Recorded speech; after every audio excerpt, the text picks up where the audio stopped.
Well, sir, this is exciting. Once again, you and I are back doing the show to talk about another episode of the fantastic series, The Prisoner. Sort of an atypical episode, one that I'm excited to speak with you about. What do you think? Yeah, great episode as always. All these episodes are great. I think there's just one episode which I'm kind of nonplussed about, but when I rewatched it a couple of months ago, kind of felt it quite enjoyable. But these like out the 17 episodes, you could say I think 15 are just absolute quality, and then 2 open for interpretation. Well, shall we say? I think what's really interesting about this episode is it's very much sort of an atypical science fiction episode. It's not necessarily about, like, I don't think our number 6 is not, he sort of stumbles into this, but they're not really trying to do anything to him per se. This is more of a diabolical this is a diabolical plot that's the village is a testing ground for it, but it's going to be technology that's going to be exported to the world, and it's going to provide, well, a horribly dangerous tool for the powers that be to use in the outside world. And I think the prisoner almost becomes more like a John Drake, like a hero. He's a secret agent. He's back to his old ways. He's a secret agent having to protect the world against basically the diabolical plans of a supervillain or supervillains or whatever the mysterious organization that runs the village, whatever it is. Yeah, I think there's because you can craft your own kind of narrative at times, your own kind of backstory. Right. Number 6 doesn't know anything about this general. No. He knows nothing about the educational program until it's literally the 11th hour. I mean, he's sitting at a cafe and here's this announcement. Yeah.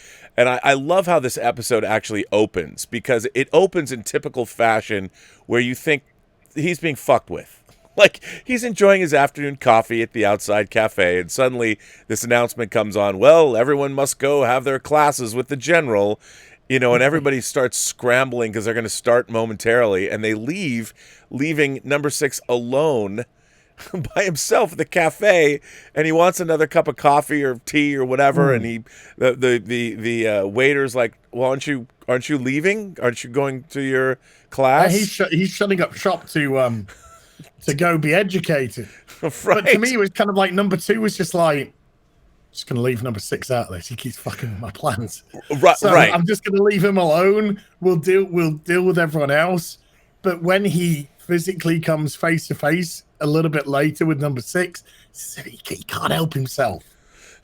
Then he just can't help himself, and he brings about his own demise. So yeah, I just my own sort of internal narrative for this episode was number 2 was either instructed or decided after his last run-in, because this is a returning number 2, Colin Gordon. He decided after his last run-in with number 6, I'm leaving this one alone. I don't have to mess with this guy this time. I've got another plan in development. Let's just keep him out of it so he can't stick any wrenches in it.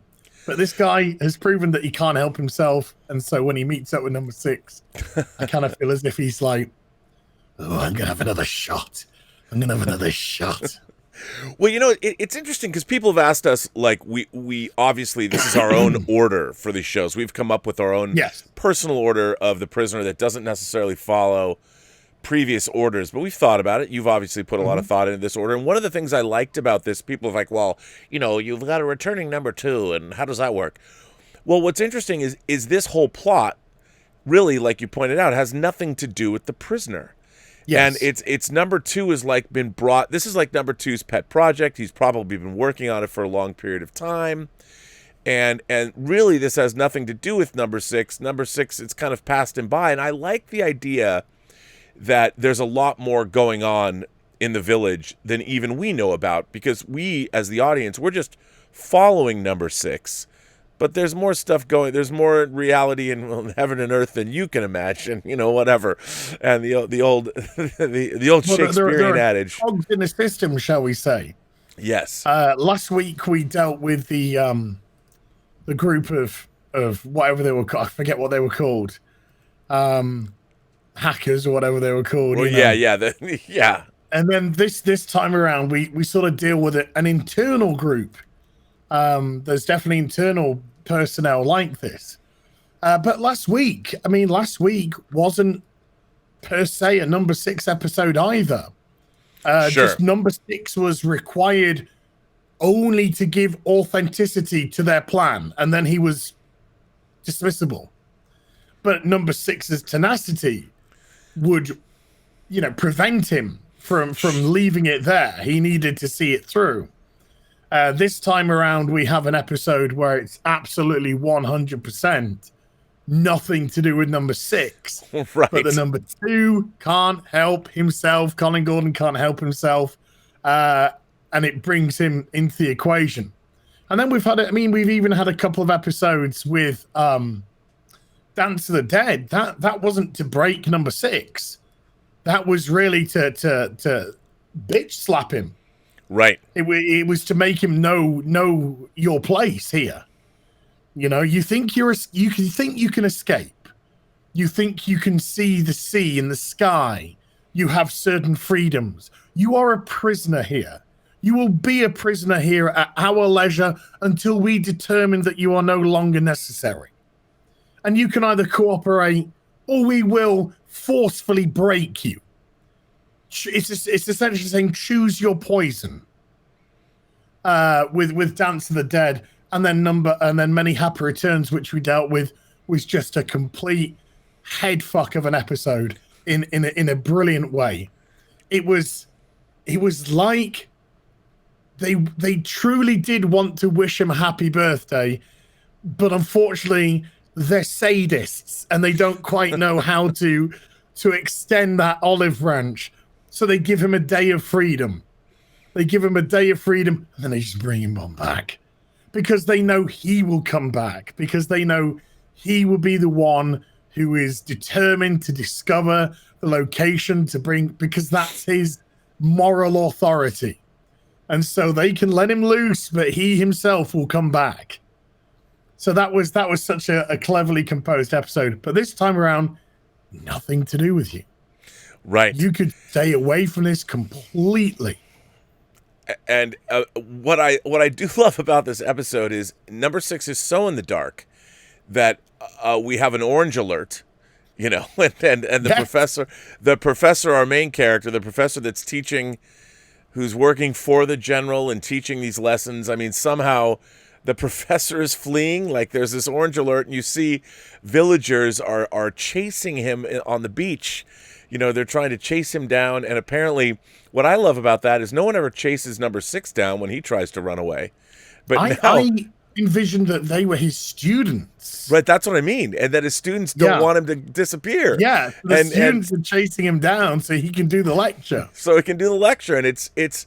I thought that was really interesting. With number 12 before then.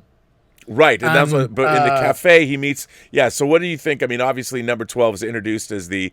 So, when he's sitting at the cafe, we meet number 12. Clearly, obviously, we haven't seen him before, so he's clearly got something major to do with this episode. Yeah, and John Castle is number 12, and because number 6 is out of the equation, it's initially number 12 who tries to bring number 6 in. Now, I think they have an incredible exchange of dialogue because number 6 is so number 6. Right.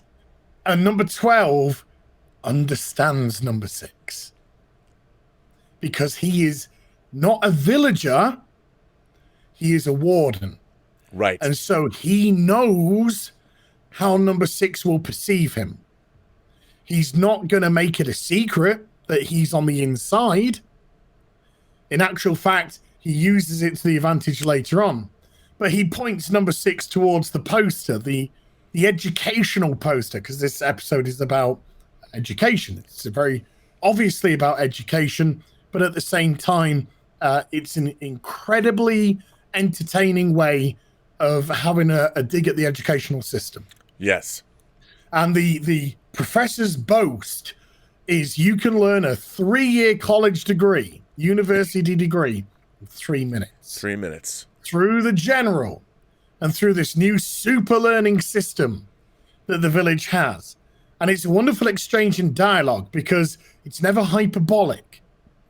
It's always on the verge of reason. Do you think it's because even number 12 uses language? Do you think it's improbable, not impossible?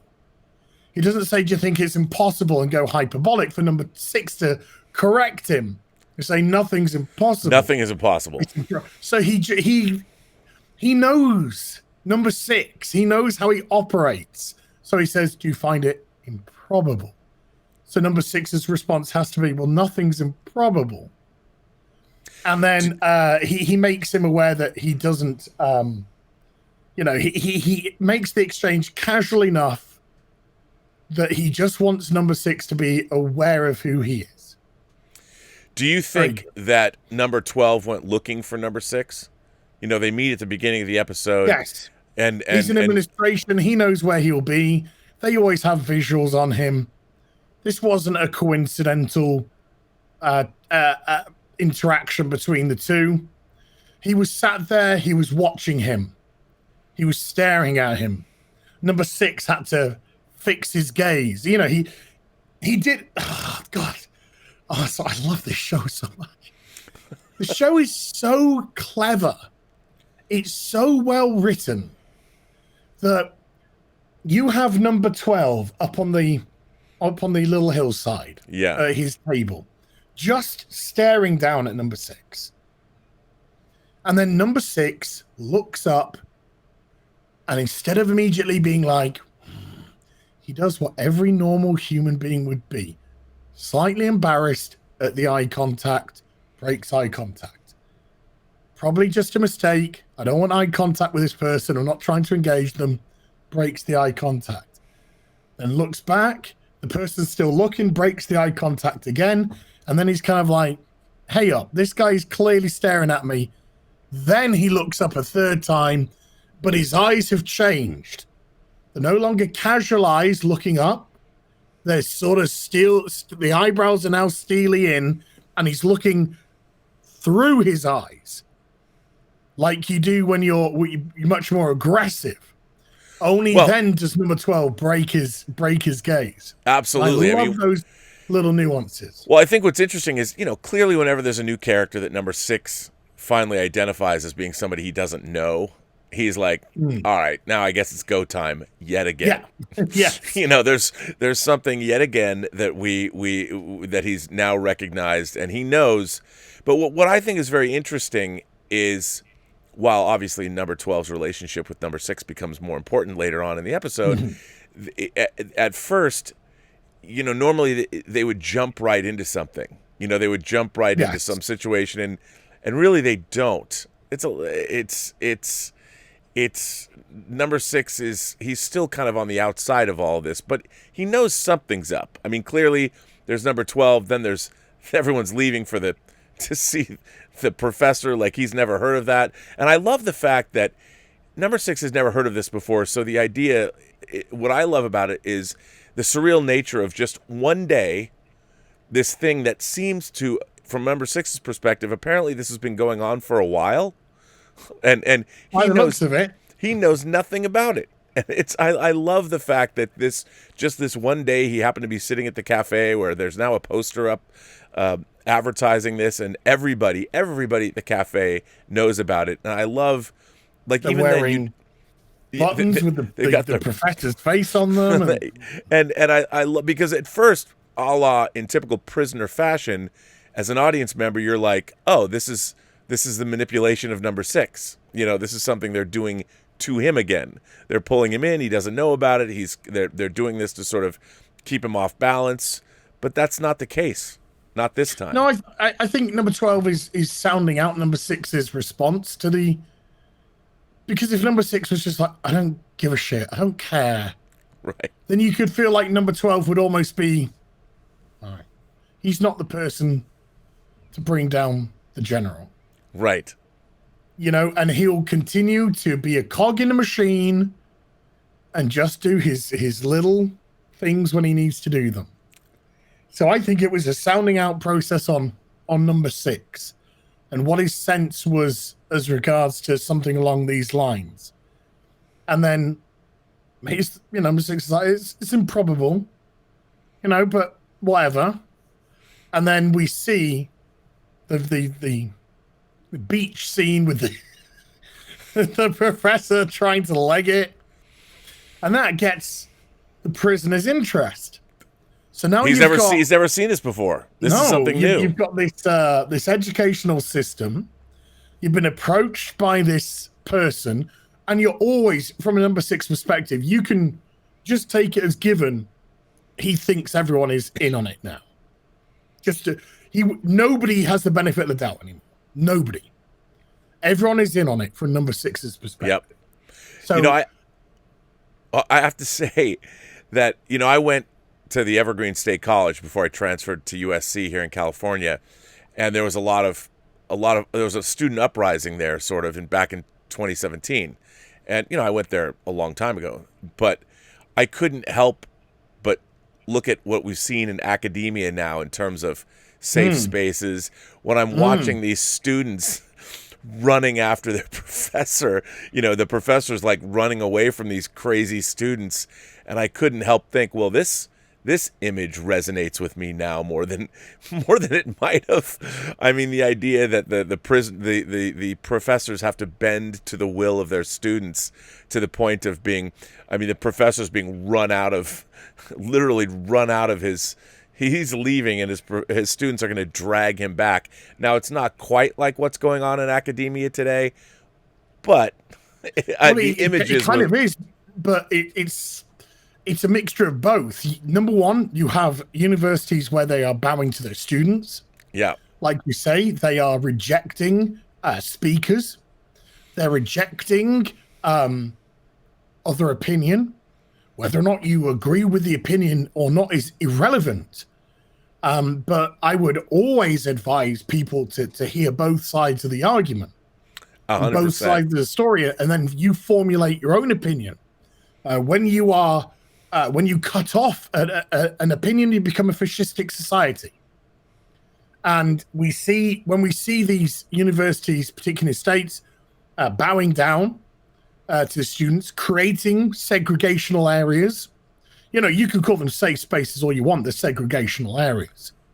Right, exactly. And also, you have college professors who are refusing to let the speakers in and are demonizing aspects of academia, which is crazy. Crazy. So it's on both sides in current day. And so when you watch an episode like The General, it feels so relevant because the prisoner feels so relevant because we're now back at that swing in society, because society was swinging, we're back at that swing again. So yeah, watching an episode like The General, sure, it's got 1960s sensibility, but it's got modern day message.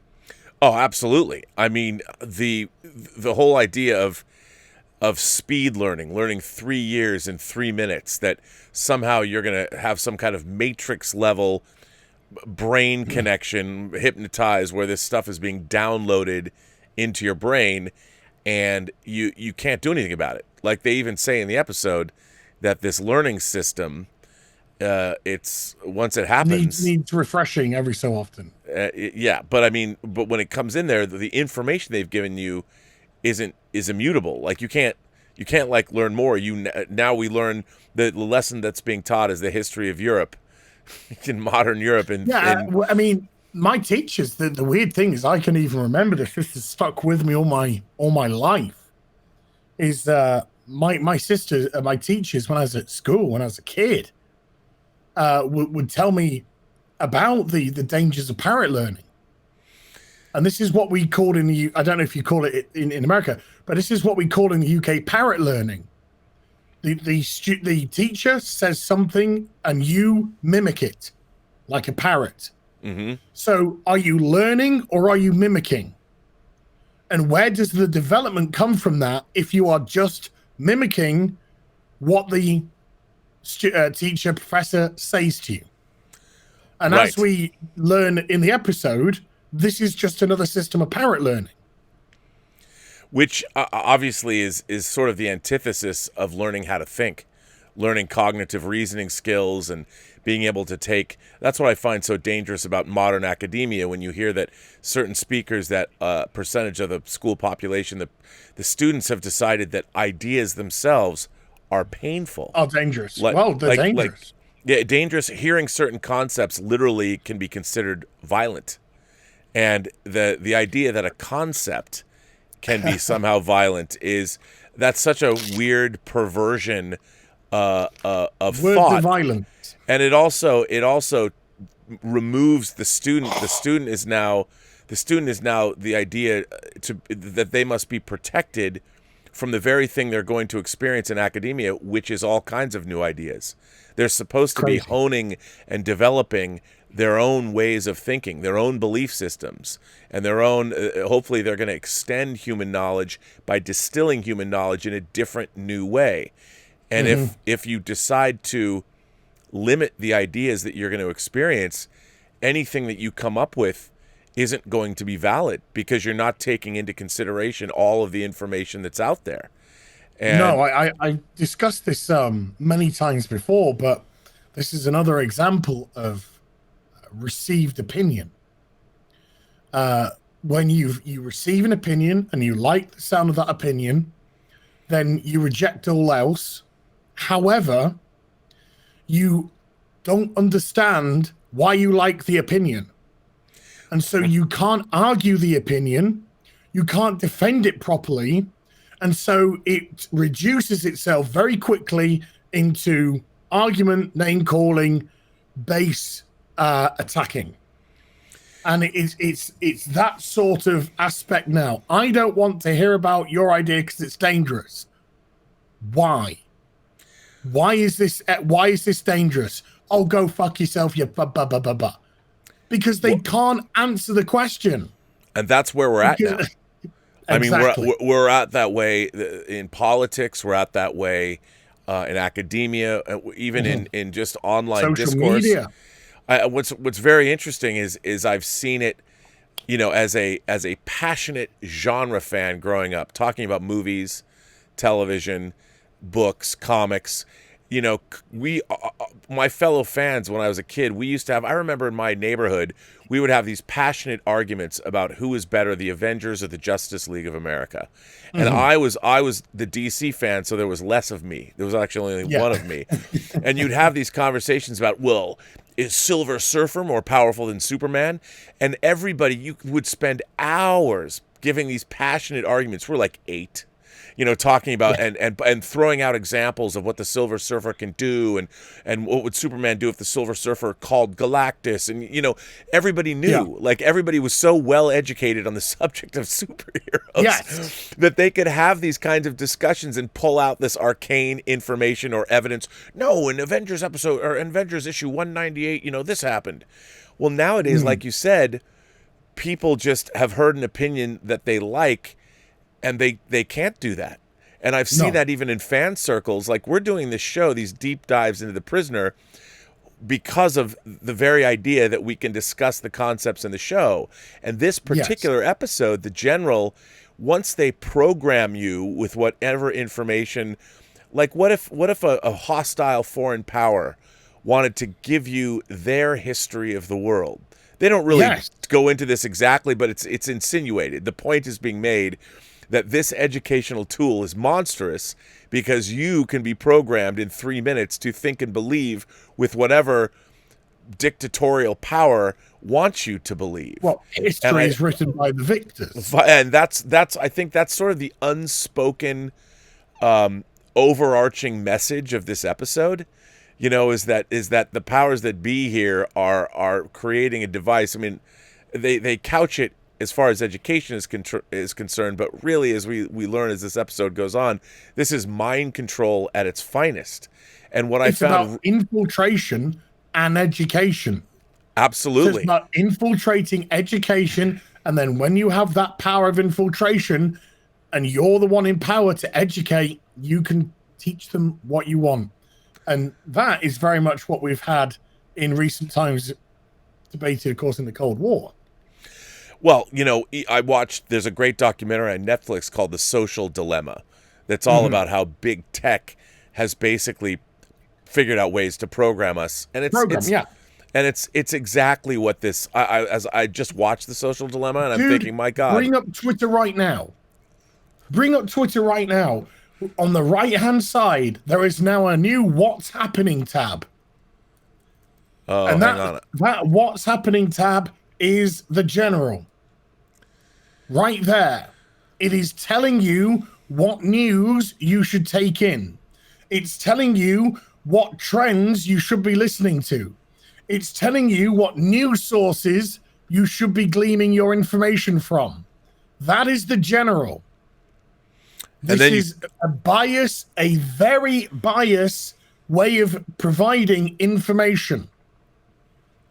And it's happening right now.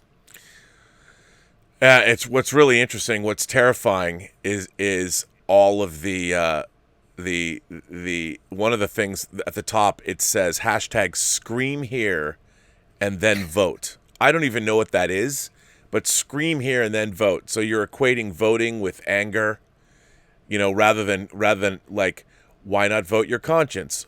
I mean, look, to me, what's terrifying is that people are even voting now without carefully considering their vote. It's all tribal. It's all teams, and what's interesting is it's the politicians which have turned it into tribal. Absolutely, but like in this episode, you're watching the students are chasing the professor because they need that fix. They can only hear from the professor. He's the only person that will give them the information they need. We need what he thinks. I mean, just enroll in another class, but no, in the village, the voice of the professor is so strong that he's being chased. He's trying to get out of town. It's the professor who created the general. Yes. And therefore they need the professor because they need the professor's knowledge to feed into the general. That's right. To feed the masses. So they have to have the professor. Because they have the professor's wife. There's this whole threat thing going around. Well, yeah, we should set up the fact that now that number 6 knows that there are these classes suddenly that people are taking, number 6 himself experiences it. He goes home. Before then, though, on the beach, he when they're all jumping on the professor, he discovers the tape machine. Yes, the device. And he clicks on the tape machine, and it's the professor's voice, and it's just like, I got a very important message. I need to tell you. But then he hears somebody coming, so he clicks it off, throws it into the sand, covers it. He'll come back later for it, then gets taken home for the lesson. Well, what's really interesting about that, too, is he's just hanging out on the beach, and these guys have clearly come to make sure that, no, this is mandatory. All the people in the village are going home to get the lesson, if you want it or not. And these two guys, these burly guys, they're not giving number 6 a chance to stroll on the beach. You're coming home with us, buddy. Well, I think they initially just assume. And he says, I'm just playing truant. Right. Yeah, no, you're not. They're just like, come on, jump in, we'll take you home. So I think he kind of plays along with it because initially he's got nothing to do with this, but everyone's just assuming. So they take him back when he goes home and he pours himself a tomato juice and sits back. Every time he pours himself a drink, I'm just like, he's pouring that so he can drop it. Right. Every time he pours a drink, he just drops the drink. Something makes him drop the drink. So. Especially when he's at home, his maids must hate the fact that they have to clean his carpet like every day. What are you? Getting gassed and drugged and hypnotized and all manner of stuff. But we have the very happy presenter. Ladies and gentlemen, we're about to start the professor's review. He's a little bit late today because we've been stressing him on the beach. Yeah. But here's his wife, the Mrs. Professor. But you notice how she is, both her and the professor are not wearing numbers. Right. They're not. They're not wearing numbers, and she does stress later in the episode that they came to the village voluntarily. Quotes. Yes. Voluntarily. I mean, I think her husband was not, but I think she was kind of forced along for the ride. But I almost think that the professor was one of these. I find him probably quite vain.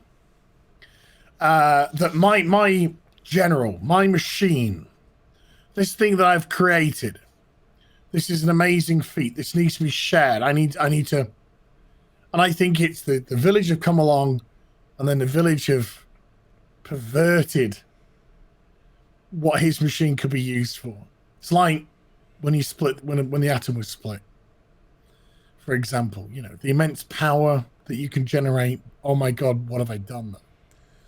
And we've seen the repercussions of that through history already. Well, what's interesting too is that there's a common theme. There's a lot in the late 60s, especially in episodic television, all kinds of episodic television, this fear of technology. Because you had it like in the original Star Trek episode, The Ultimate Computer, where Dr. Richard Daystrom creates the M5 that's going to replace Starship crews. And then there was the great 1970s feature film Colossus, the Forbin Project, where Dr. Forbin creates this computer that's going to control our defense systems and oversee all of our lives. And these movies were always cautionary tales. Yeah, absolutely. War Games, the Whopper computer in 1983. And now we live in a world where we've gleefully and completely given ourselves over to technology.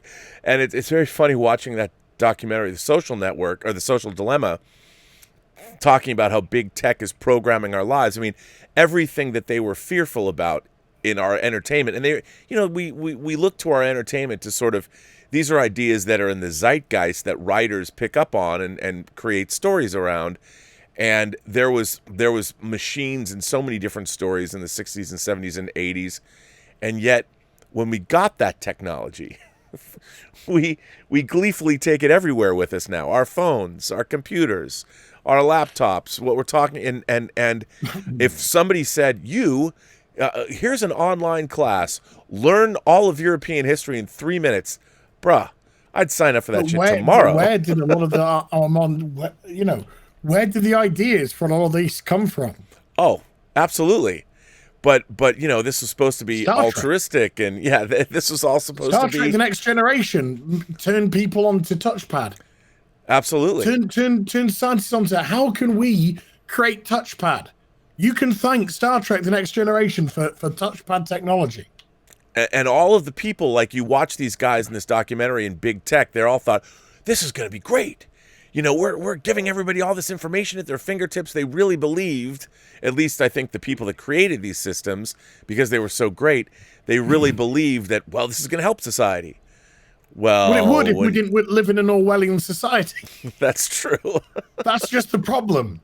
In an ideal world, it's great. We have the power of communication at our fingertips.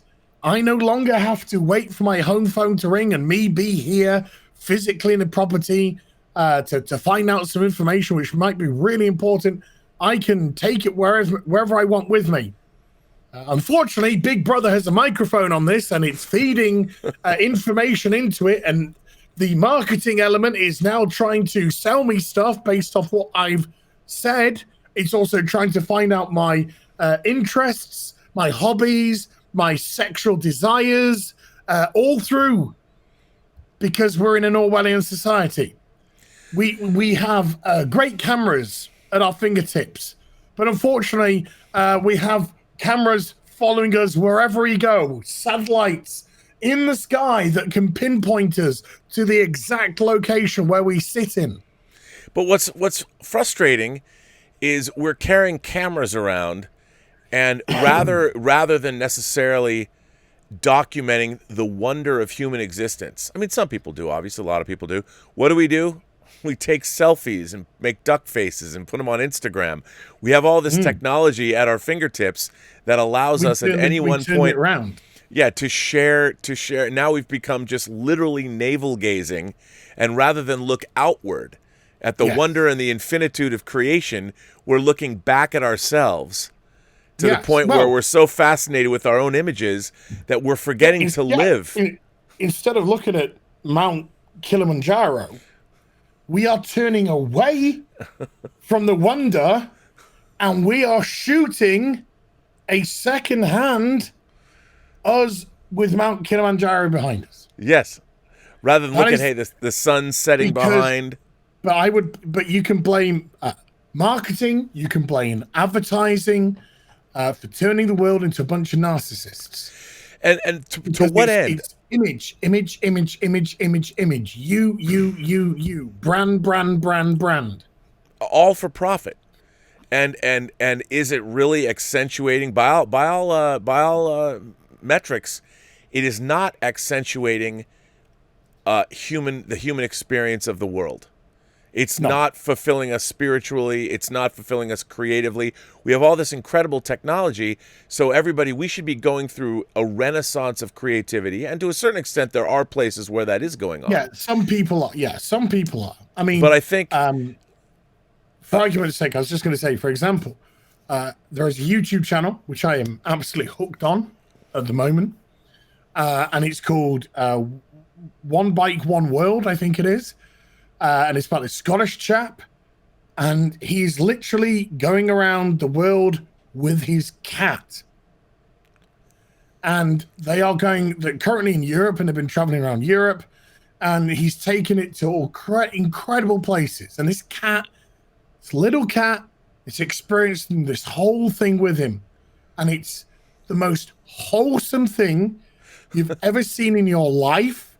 And yet at the same time, it's opening yourself up to these incredible places and making you think, I need to get out there. I need to see these things. I need to go to these incredible places.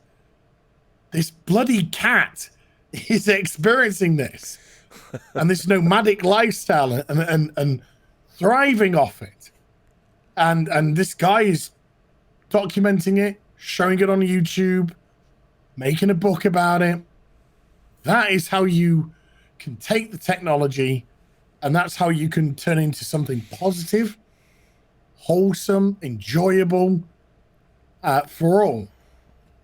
Except everybody who's watching this channel is being tracked, and they're figuring out, oh, this person seemed to like when he was in Venice, so let's bombard him with ads. I was going to say, but we're in an Orwellian society.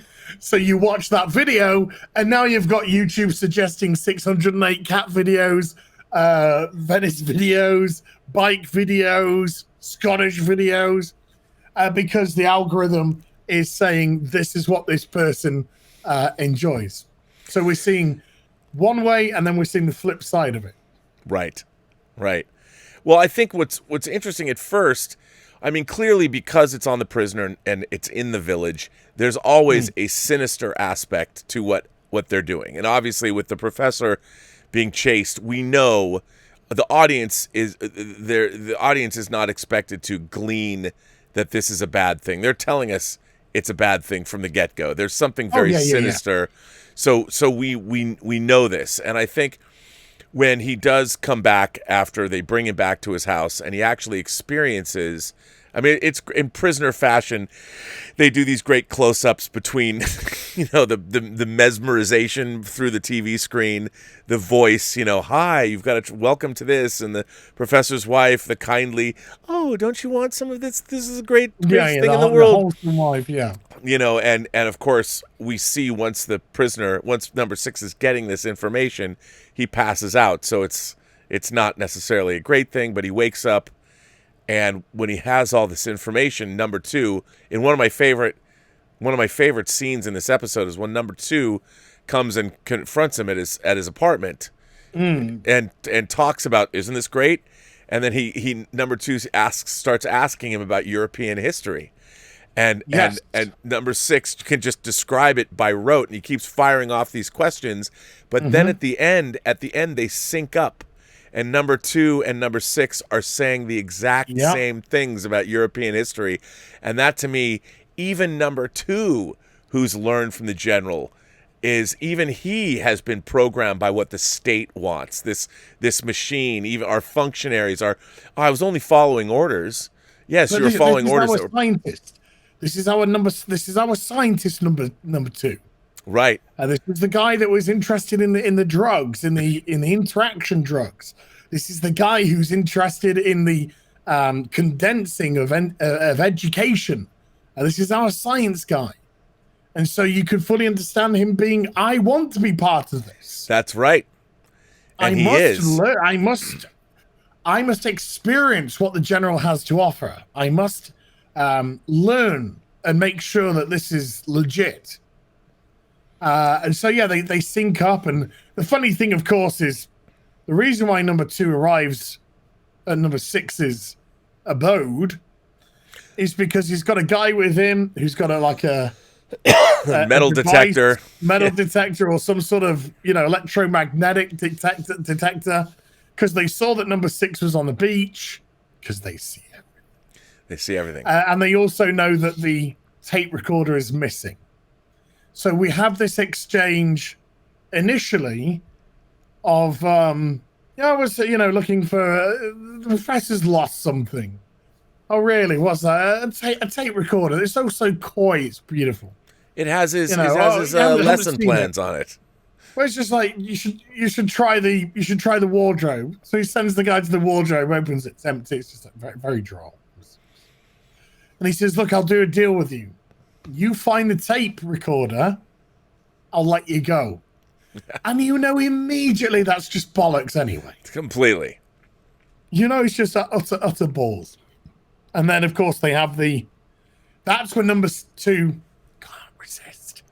That's when he's just like, isn't it amazing? Because he has to have everybody in on it. Because this number 2 is also rather narcissistic. Absolutely. And so that's when he starts to do, when was the Battle of Agincourt?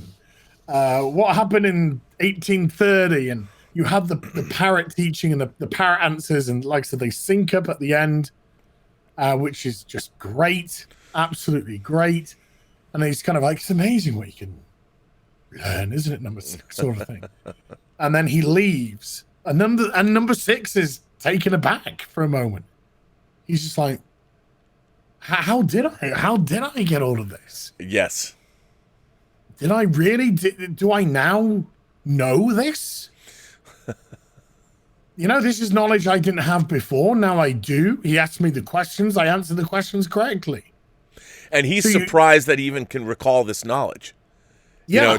And he didn't know it. He doesn't know it. And the idea of, like you were talking about earlier, the problem with Parrot learning is you don't have any background or context. You can remember the facts and the figures, but the Battle of Agincourt, how did it start? Who were the players? I mean, I guess with a strong enough, if the general was big, could give you enough information, you could probably get all of those things. But you're still, you're not using your own cognitive experience of learning. I mean, everybody learns things differently, and that's what makes us all, the whole point of education is there are going to be certain people that hear certain facts and figures or learn things and concepts, and they're going to be like, they are going to be the ones that put the 2 and 2 of various concepts together that have never been put together before, and that's how science happens, and that's how technology advances. And you can't just learn by parroting numbers and facts and figures. In America, we teach to the standardized tests. They call it teaching to the test now, where you're not teaching people how to have cognitive reasoning skills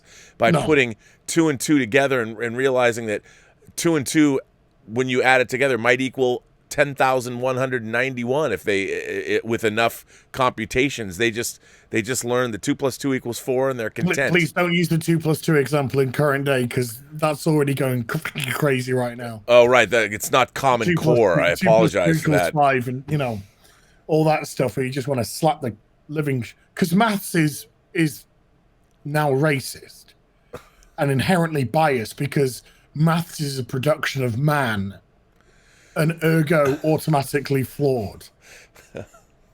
So 2 + 2 is actually 5.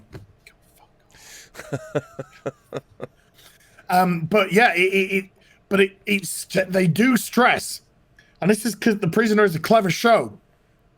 It does stress at the beginning. This would take you, this little snippet. This wasn't a 3-minute, degree. This was just a 15-second snippet of something that would take you 6 months to learn. And when you have those 6 months, you're going through all the books, you're getting all the background. You're the one who is formulating the opinion. You're the one who's seeing the true crossovers. But no, removed facts, figures, just teach to the test, as you said in this one. When was the battle? Who was the person? What did it do? But when you've got the 6 months, you go into all the detail, you go into all the context. And it becomes more than just, the 1812 Napoleonic War, whatever. It goes into the whole nature of it. So, it does clearly stress that this would be a 6-month course that this 15 seconds covers, where you would be getting far more information. But no, you're getting very specific questions, and that comes back later in the episode in a big way. I mean, it comes back not only at the end, but it comes back when he meets number 12 on the beach again. Yes. So I think it gets to curfew time, and number 6, as he does, jumps out of his house, goes down to the beach, and goes back to the spot where he buried the tape recorder, and it's gone. Tape recorder's gone, so he's just like, and then he hears a branch snap. So he just very sort of like casually just covers where he's been digging, meanders away, grabs the person from who's hiding in the bushes, and it turns out to be number 12. And he's just like, what are you doing here? And he's just like, just hold on, relax, sort of thing. and he goes to pocket, and his number 6 is jumping his hands. And he pulls out the tape recorder. And he's like, do you want to get out of here? This is your ticket out. Didn't number 2 say, if you found this, because he's in administration, he knows what's going on, that you would get a ticket out of here? And so number 6 takes it, and he's like, I don't number 6 is just like, I don't trust number 2, and I don't trust you. Of course. And number 12 is like, well, who do you trust? And he's like, me. And he says, so do I. And it's a brilliant exchange, because these extras which come in for these episodes, they're not dumbasses. They're not there to make numbers up. They're there to challenge McGoohan's prisoner. They're there to pose concepts. They're there to pose questions. And then he turns around and he walks off, and he turns back to number 6. He's like, good luck on your exams. And he says, he says, what was the Battle of Agincourt, whatever? And the prisoner says, September 1829. He says, wrong. I said, what? Not when. Because he's been Parrot taught. He's only been taught to answer very specific questions. And those specific questions will be the questions which will be on the exam. So again, you have the teaching for the test. And it's then when number 6 realizes that he doesn't actually have this knowledge. He just has a question and an answer which have been linked together and given to him. But he doesn't truly have the knowledge. He isn't truly able to answer these questions or go into detail about the events and the situations and the people. He's just received very specific Parrot taught system. Well, like you pointed out at the beginning of the episode, that's where we're at now in our society. Received knowledge. Although we don't need the general to do it. You already have the internet. The internet is and you can find you actually program your own feeds to give you the information that you want. It just feeds you the information that you want to hear, and you don't really have any understanding of where this information is coming from, why you're experiencing it, what does it all mean? Are there alternative points of view than what you're getting? And people just believe what they've taken in because that's the information they've wanted, and they're not actually thinking. There's no reasoning skills happening here. There's no internal debate when you learn something new about... I once heard the story. Somebody once said to me, Rob, you should never think that you know something, that you really know something, like as Heinlein called it, grok, that you really grok something. Because if you think that, then you'll stop thinking about it. You won't allow yourself to have any new input. You should always understand that there's more to learn, even about things that you think that you know. And I'm like, that's the way to live, man. Yeah, I mean, this is why we can dissect shows like this and talk about what themes we think are involved and what relates to what and what metaphor is here. And it's shows like this which you have to have some creative thinking. There is no definitive answer. No. We have very, we've got certain concepts which we believe, but even talking to each other over the course of the last few weeks, there are things which you have said to me and I've said to you that would be like, oh, yeah, I never kind of thought about it in that way. Because it's a show that is very much open for interpretation. And we're also seeing something half a century later. Yeah. And it's very interesting to see that what was going on in the general, all of that to a certain extent has come true in ways we couldn't have possibly imagined. No. Because even the idea of the general, it's only being applied to education here. I don't even think Patrick McGoohan and the writers, I mean, maybe, and you watch if you've ever seen the Forbin Project, it's a science fiction movie that came out in 1970. It's worth doing. It's worth watching, even though it's silly now to think that a computer was built into a mountain. That they would need to build it into a mountain and all that. But the idea of control, the idea of yeah, it's so you say Orwellian. I mean, we are being controlled, and yet we don't have to take pills to keep us docile. We've got our own dopamine response doing it for us. No, we're willing participants. We have given ourselves over entirely. We're willing participants. We're going down the rat trap, and we're hitting all the electric buzzers so we can eventually get to the treat. We're going through the whole system here, yeah. And but that's yes, that's when he turns on the recorder, and the professor's saying, "Speed learning is an abomination. It is an abomination. The general must be stopped. The general must be stopped." And then clicks off, goes to the next scene. So we know very, I say early doors. I mean, all of this is within the first 15 minutes of the episode. Yep. We know that the professor's not happy. We know that the general, whoever the general is not good. We know that it's we know that there are cogs within the village. There are, never mind prisoners who are turning against them. We've got actual people who work for the village who don't agree with the village. And they are cogs in the machine. So all of this, there's a lot of setup within the first 15 minutes, which has taken us an hour to discuss. That's how crazy this episode. I think this is one of the more cerebral episodes of the series.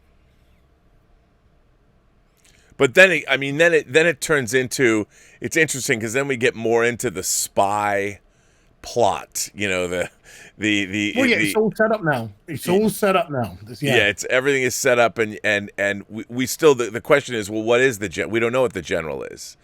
And what I do, I mean, number 6, it's so interesting because I keep going back to me, The Prisoner was on concurrently with Star Trek. Star Trek was 66 to 69. Yeah. The Prisoner came out during that time. And again, 68 for the States. yes. And the idea of, like, Star Trek kept returning again and again to Civilization's Return of the Archons with Landru. Who is Landru? And Landru's a computer.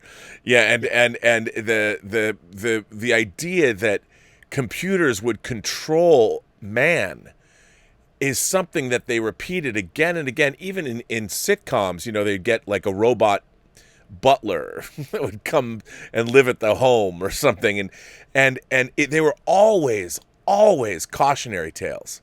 The Twilight Zone, even episodes like Brain Center at Whipple's or something like that, they were always cautionary tales with machines being allowed to dominate our world. Even Terminator, for God's sake! Did nobody learn from Terminator?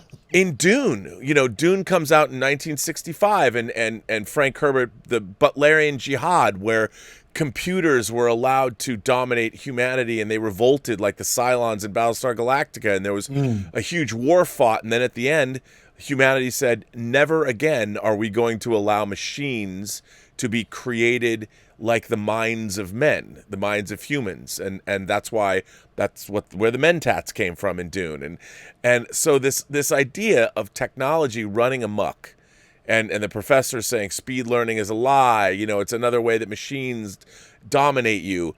It's like, well, what happened? Why didn't we heed these messages that they knew so well in 60s genre television? Because the signs were there.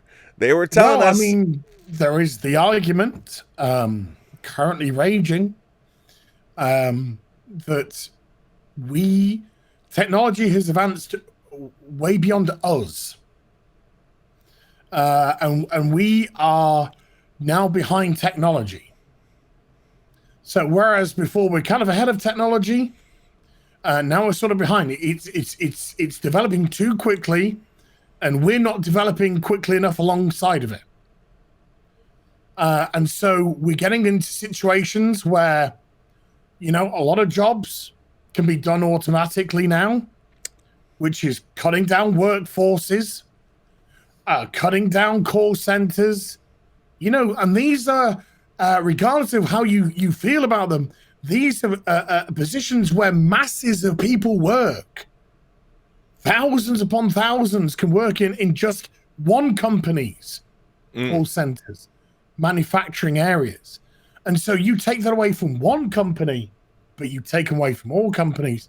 And what happens? You get a lot of unemployment. You get high unemployment because these jobs can be given to somewhere else. And then we get onto the another aspect of the episode, which we haven't discussed yet, which I'll jump onto now, which is, and this is again one of the messages, because I think one of the overarching messages in this episode is, are we being taught the right things for a start? Right, absolutely. And why aren't we in schools being taught practical jobs? Why aren't we being taught? We have the academic. Why don't we have the practical alongside of it? Yeah, tradecraft was something. Why don't we have the trades? Why don't we have plumbers, craftsmen? These are positions which are dying, but we desperately need people for. And the only way that you can get into those is now by apprenticeships. But because they are vastly being reduced, it means vastly reduced apprenticeships. And these are going to become dying industries. And who's going to come and replace them? Because every time you turn on a politician, they talk about, you must get educated, and then go to college and get yourself a degree, and then go straight into high business management. Well, there aren't those positions for everyone. They don't exist. Also, there are people that aren't built that way. There's all kinds of different people. And, when it comes to like tradecraft, one of the things that I discovered when I was in school, like I had a woodworking shop class, and it's called shop, but it's woodwork. And I really enjoyed it. Like, I really liked working with my hands, and I made my mom a planter. This is in the 8th grade. She still has it. You know, it was a nice planter. I made it. It was cut, beveled wood. I stained it, sanded it. It was a nice piece of work that I did. And, you know, 40 years later or 35 years later, whatever, she still has it. And I wouldn't have known that I enjoyed doing those things if I hadn't taken that class. And that's what leads people. That's what education, knowledge for its own sake, will lead the individual to places they might not know they even wanted to go. But when they get there, they find an incredibly satisfying way of life that they wouldn't have known existed if they just listened to what was programmed into them.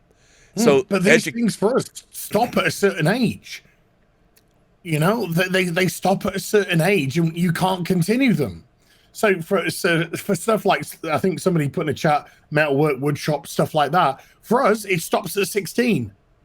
Right. You can get a GCSE in it, but you can't go off and get an A level into it. You would have to go off on to some sort of technical college. Yeah. And learn from the best.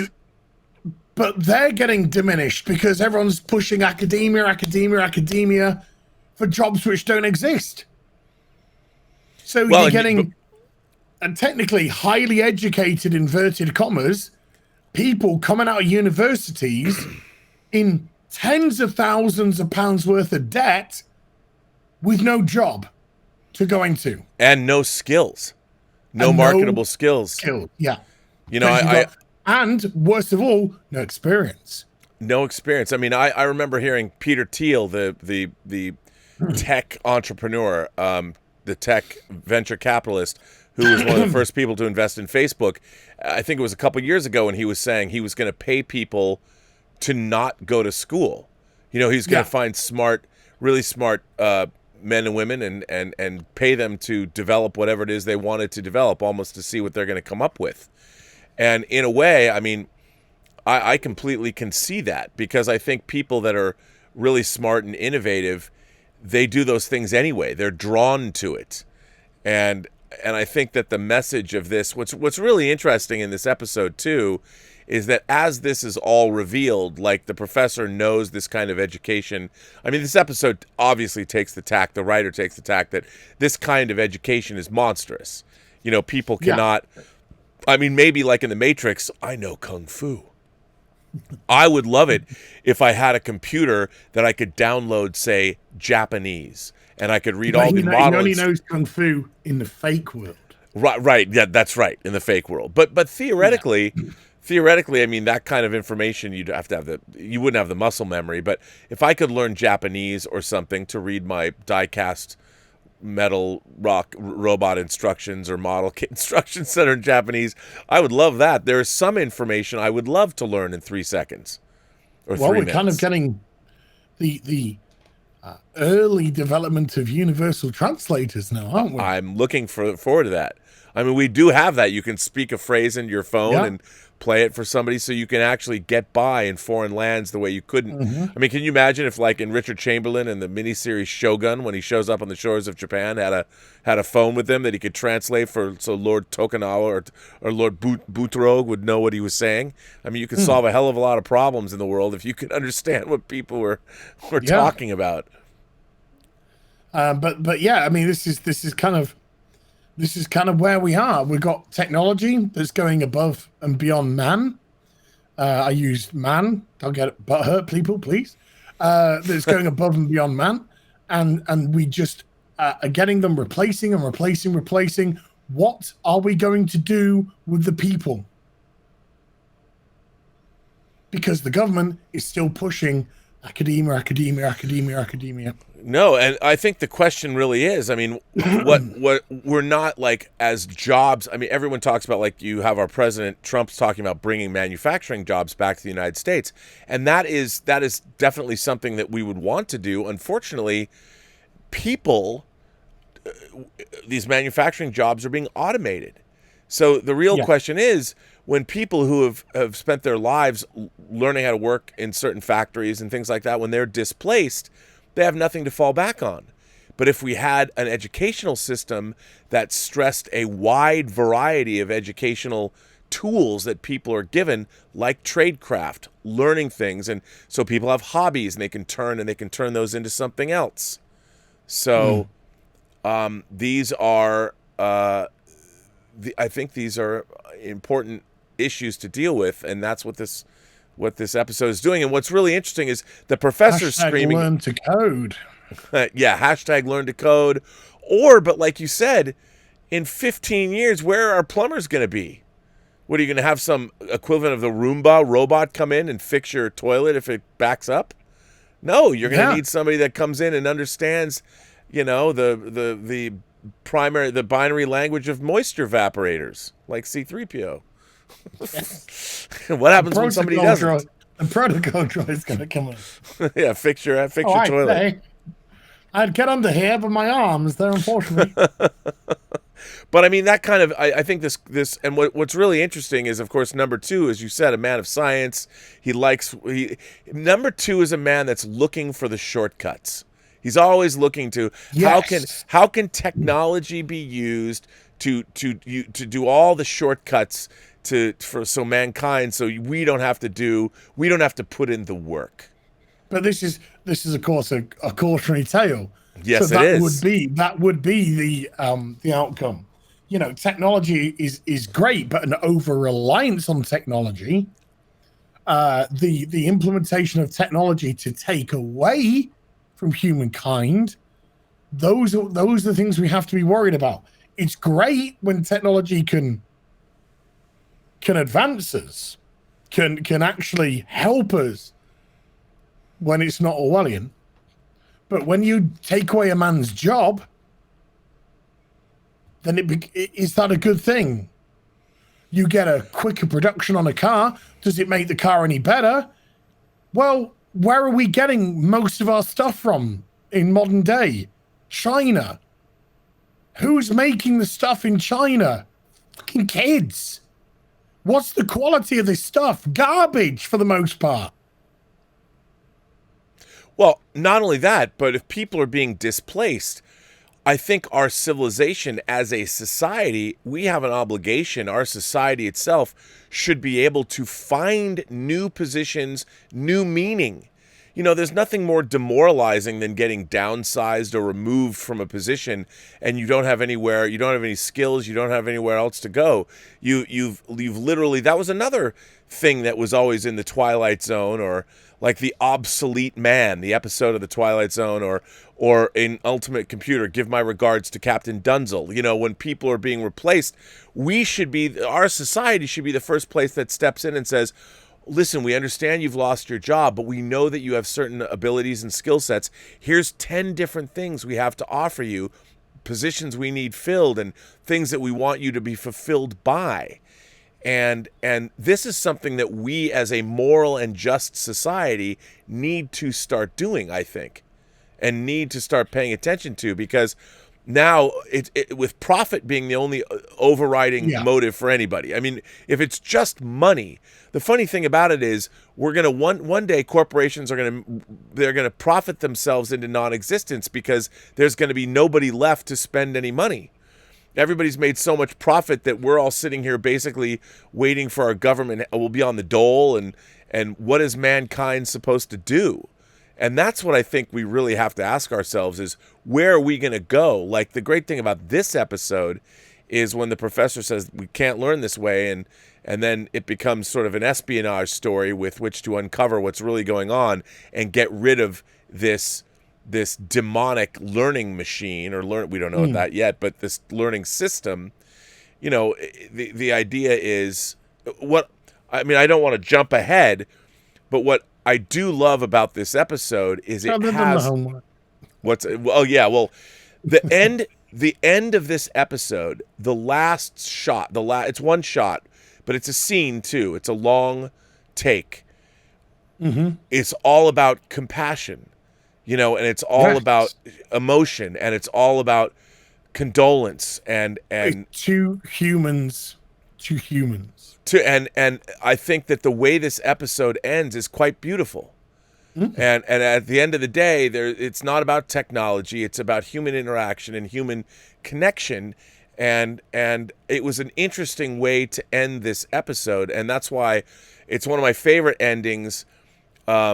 When you snap to our graphic at the end, the being in the prison, because the juxtaposition of that last shot with our graphic. What can't a machine give?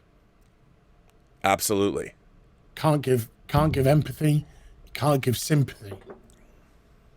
A machine can't give that. That's something which has got to happen between a human being. It can mimic many things. I mean, that's the whole point. A machine can mimic many things. It's called a general for a start. So it's mimicking a person of authority. A person that normally commands respect. But it's not, it's a machine. It's not a general, it's a machine. So it's about, there's mimicry. It's mimicking a teaching system, but it's not teaching. You're being Parrot taught. It's different and not a good way of learning. You're not learning.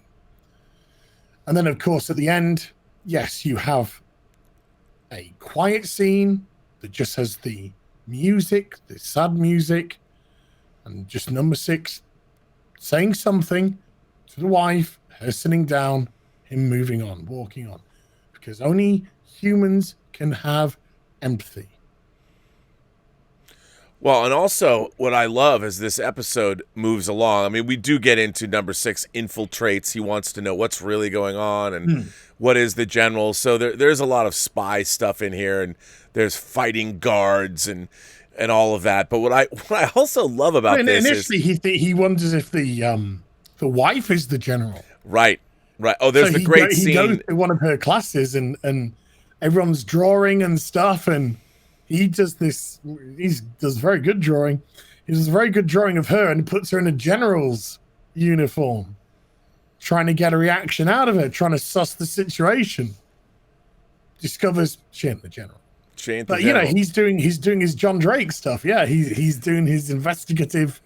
Yeah, I mean, it turns into a spy thriller, and it's I like that. I mean, like the latter half of the episode is really he's undercover almost, and he's trying to figure everything out. And again, what's so great is we, as the audience, because we're now familiar with the patterns of what goes on in the show, we're waiting for the other shoe to drop. We're waiting for somebody to show up and put a bag over his head and take him into some strange room and make him look at lava lamps with crazy noises. Yeah, I mean, we're waiting for that, but it doesn't happen. In the way we've been trained. But it doesn't happen because this isn't about him. And that's why it's brilliant. Because we're expecting it, because it's what we always think is about number 6. This episode, this is not about him. This is him forcibly inserting himself into the situation. Yeah. After he's had all the little intrigues with the professor, with the teaching program, with number 12, with the tape recorder, he does what he does best. He does his job. He does his physical human man's job. What he was paid to do. I love that. And that's something that you have to learn on your own. That's something that's gleaned through experience, and you can't be programmed by a machine to be a great secret agent or to have intuition or to go undercover and it's great. That's why we see him doing these things with the wife. That's why we see him going into the house and looking around the house, and the wife comes in and interrupts him. This is a private room. And he's looking out saying, well, you've got a nice house here. You've got a nice view. She's like, well, there's certain perks that we get. When you're part of the village? It's all questions. No, we came here voluntarily. Okay, then he goes around and he starts removing the sheets from the statues. So great. And then he removes one sheet, and who's underneath one sheet? Leo McKern's number 2. Which I think leads into what we should do next week. Then he removes another sheet. There's Colin Gordon's number 2. And then he removes another sheet. And And it's number 6. She professes not to know who he is. And yet she's carving number 6's head. We're all pawns, my dear. We're all And then pawns, my dear. number 2 is taken with his own likeness because he's such a narcissist. Oh, of course he is. Yeah, number 2. Oh, no, 6. The professor's resting. And I thought we had a very interesting scene because he takes this cane. Number 6 takes this cane. Oh, the professor's resting. He'll be fine. And then number 2 walks into the bedroom and then wallops the professor who's in bed in the head with a stick. And we understand why she's creating the faces, because they're being used as molds. They're being used as molds to mimic people. And the person who was in the bed was just a mold. It was just a fake version of the professor to probably placate the wife to think that he's resting so she's not worried. But really, we know the professor is off. He's being, how can we say, programmed himself. He's being villagized. He's being forced to keep his lectures going. He's going to be on breaking point, probably. So, she's probably been told, oh, create all these wonderful things. And she creates her husband's face. Then we create the mold. Then we create the so we have all those little wonderful Machiavellian types of village shit, as we like to say, going on. Then we have number 12 reasserting himself back in. He clearly went into number 6's house when he was out. Sabotage the electrics so they would blow. So number 6 gets a telephone call. When he turns the light on, it blows the electrics in the apartment. And he says that, don't worry, we'll get the electrics to come over. Electrics guy comes over in his truck. Number 6 points him towards the line. Oh, it's been crossed over here, mate. It's been crossed over here. That's been intentionally done, that is. I have to go and call it in and get me stuff. When that happens, number 12's at the door. All right. Oh, is that the case then? Well, you go over to administration. You get that sorted out. And he's just like, right, we've got 15 seconds. He says, look, do you want the proper lecture to go out? That speed learning is dangerous? That speed learning is not the way? Well, here's the lecture. Here's a couple of key codes to get you in. Infiltrate. Do it. And then the guy's like, all the lights come back on. The guy comes back in. There you go, number 6. You'll soon find out. There's no tolerance here for truants like yourself. Upstarts. Places roll. Buggers off. So he gives number 6 a chance at infiltrating the system now. I'll let you carry on. My voice is going. Well, and there begins kind of an interesting odyssey where he does just that. I mean, number 6, and I think they make really good use of the standing sets here. Like they redress sets with things, and you've got a group of, well, as he's going in, he's going into he needs to get into the broadcast area where he can actually broadcast. Complete reverse of last week, where it was god awful the way that they tried to cut and hack things together. This week they did it. It was done really, really cleverly and really well. Really well, and he infiltrates into the inner sanctum. But it's really great because you also see number 2, you see number 12, you see this sort of enclave that it's almost like a science fiction Star Trek set where they found like Yonada or something, where this, the circular room and everybody's sitting there and conferring about what they're doing. They're going to launch this big test, and it's all going to happen. And while they're doing this, number 6 is finding his way into the communications room, and he battles guards and it's to the point where he's like he hurts himself. He's bleeding profusely, and then the guy stabs him Yeah. with the lecture, because the lectures just look like 9-inch nails. Yeah, they're like big. They're dangerous pieces of metal or whatever. So he literally, the guy who's put in stabs number 6 in the arm with the lecture and causes his arm to bleed. Yeah, I really like that. And that was kind of a cool. I mean, they didn't have the technology we had, but the idea of that these lectures are on like these metal. It's almost like a ruler, like a wide metal ruler. I mean, I always love looking at the tech, and every TV show from the if you wanted to show a computer, you have the big circular, the circular data reels and flashing lights. I mean, every computer in every science fiction show is kind of like that. But if you look at Next Generation, they kind of almost got it because they're on isolinear chips. Right. And that's kind of almost how we do things now. Absolutely. These interchangeable isolinear chips. Well, like you said, out and Star Trek design influences GPUs, everybody. Cards, it's pretty much all that. I mean, they're bringing back Motorola Razr phones that fold in half that you can throw open like a communicator. Flip phones.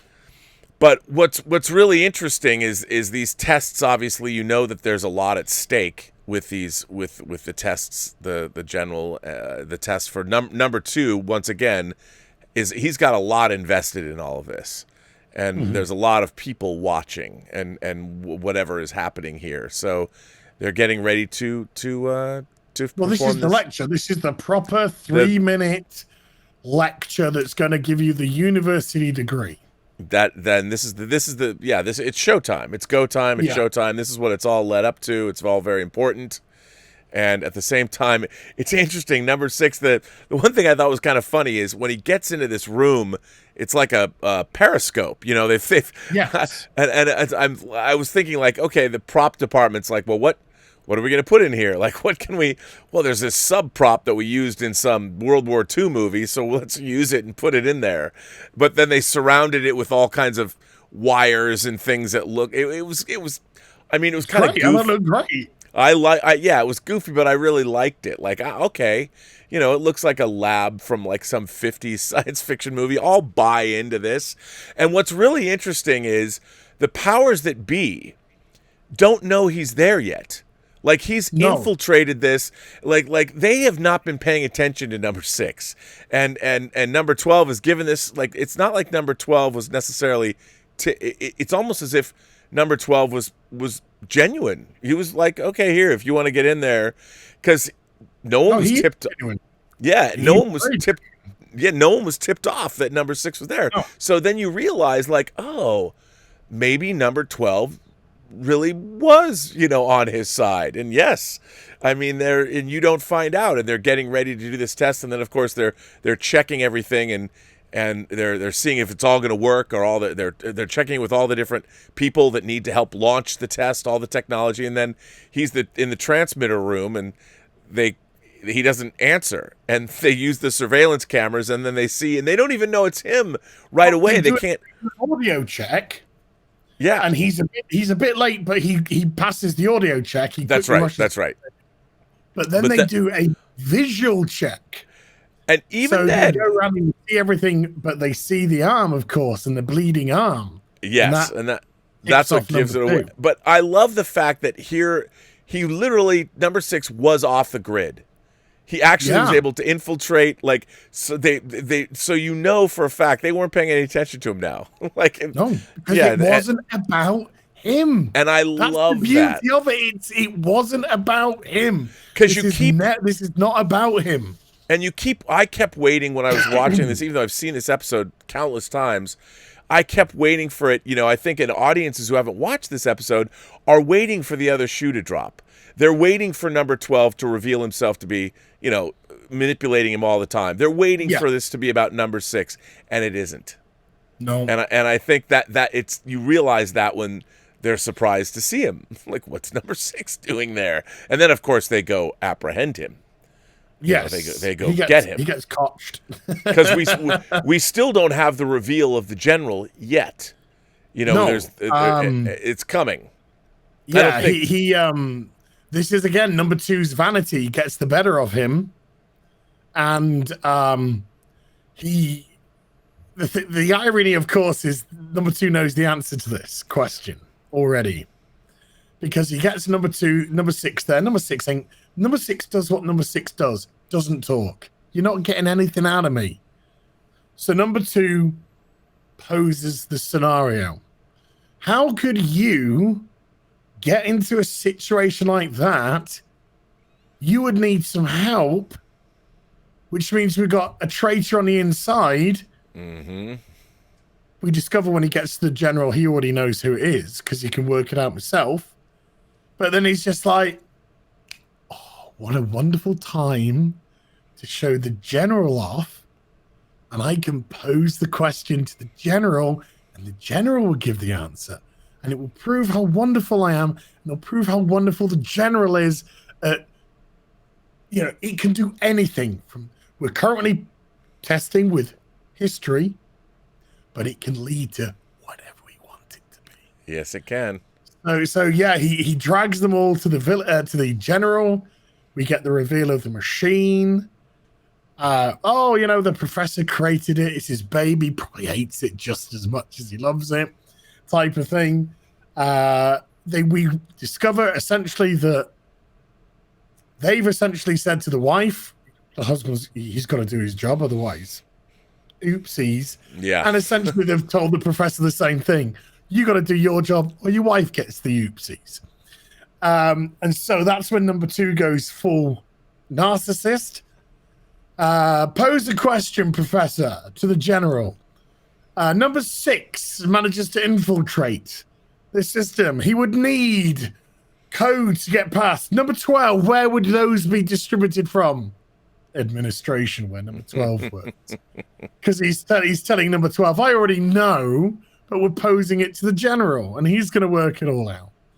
And this is where we get number 6's compassion again, because number 6 realizes that the general's going to say the trait is number 12. Yeah.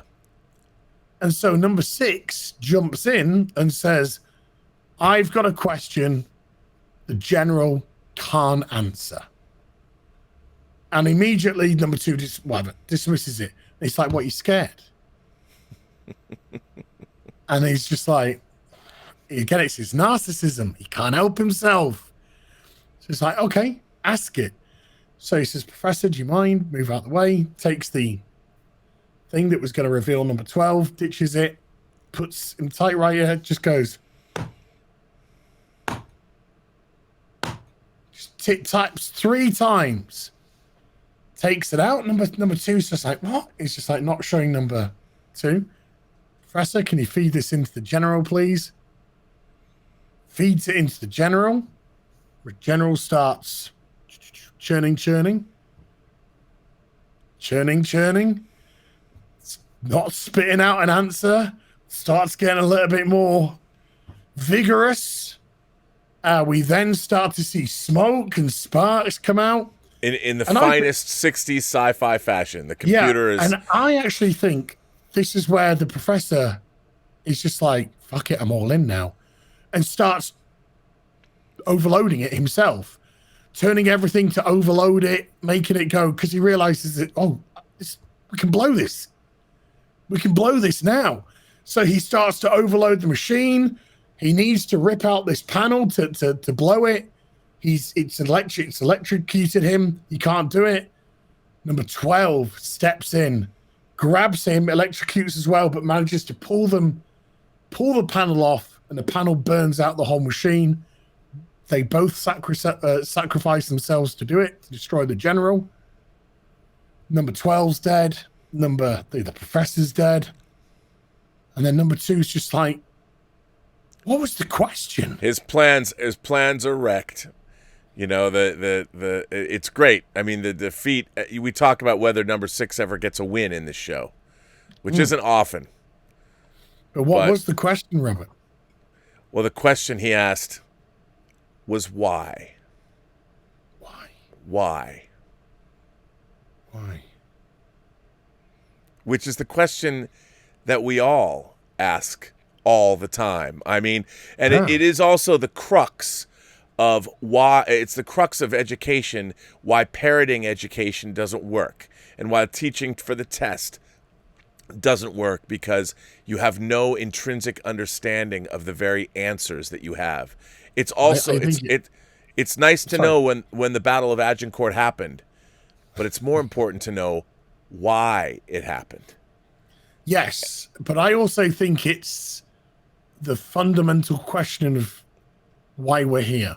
Absolutely. It goes back. Why are we here?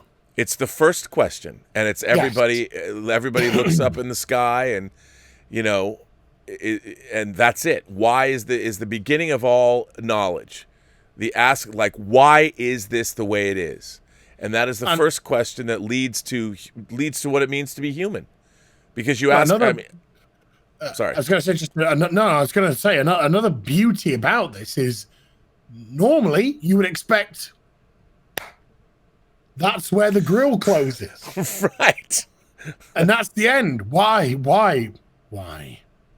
Boosh. Dum, ba-dum, bum, bum, ba-dum, ba-dum, bum.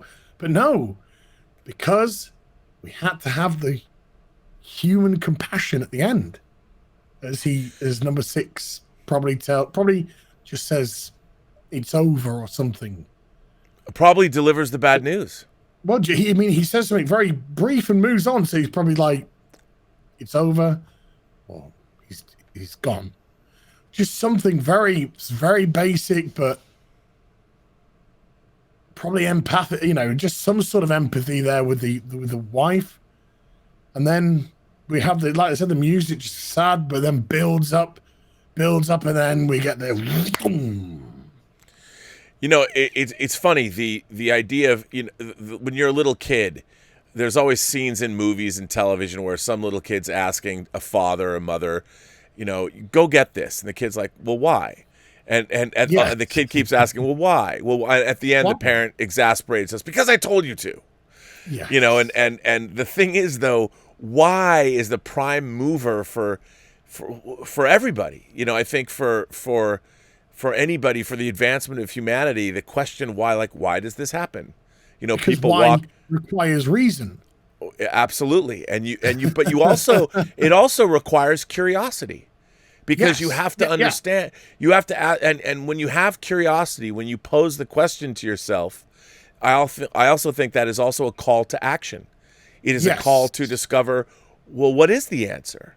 And I think I want to vote Trump. Why? Why? Yes. Why? I want to vote Bernie. Why? I want to vote Boris. Why? And I'm just using that from a political standpoint because of what we discussed earlier with received opinion and stuff. Of course. And you're absolutely right. When you have received opinion, you can't answer the question why. And this episode, it might not have strictly been about received opinion, but you can certainly relate it nowadays to received opinion, etc. So the question of why becomes some fundamentally important, especially when you look at social media, especially when you look at education, because if you cannot answer the question why, you have no understanding. No, and you don't have culture, you don't have art, you don't have knowledge. Science, you don't have knowledge. And if we're not asking ourselves why, that's the end of civilization. That's the end of what it means to be human. And it's interesting. You look at other dystopian cautionary tales like Aldous Huxley, Brave New World, or George Orwell, 1984. The first thing they do in these societies is remove the people questioning why. Troublemakers. The troublemakers. You put them on Soma or whatever it is you want to put them on to stop them from answering or asking those questions and seeking answers. That's the first. That's the first thing you do to control a population. Or you deplatform them. You deplatform them. Yes. As we have been seeing with certain people. And there are certain people who I can't understand. There are certain people. Well, all of them I can't understand. But if you are so scared, I'm not saying I'm no fan of Alex Jones or anything like that. But let's just say, if you're so scared to hear what he's got to say on your platform, there's something wrong with you. You should never be scared about words. Well, Even somebody like horrendous, like Vox Day, for example. I don't ever agree with that person. I don't agree with their stance. But they are you should saying have you're just not a as much. sad? You're not a sad puppy. You're not a rabid puppy. I was, well, I'm not pro ethno state. I'll say that for nothing. I'm definitely not a white supremacist. But it's still, it's still just words. It's still just words, and people who are informed, people who have rational thought, will be able to make their own determination. Because when we start to censor, and somebody like a Vox Day is very much an extreme example, pretty much an extreme example. But when you start to censor, you always start off with the extremes. That's how censorship begins. And then it starts cutting in. And in until somebody like me will eventually be cut as well.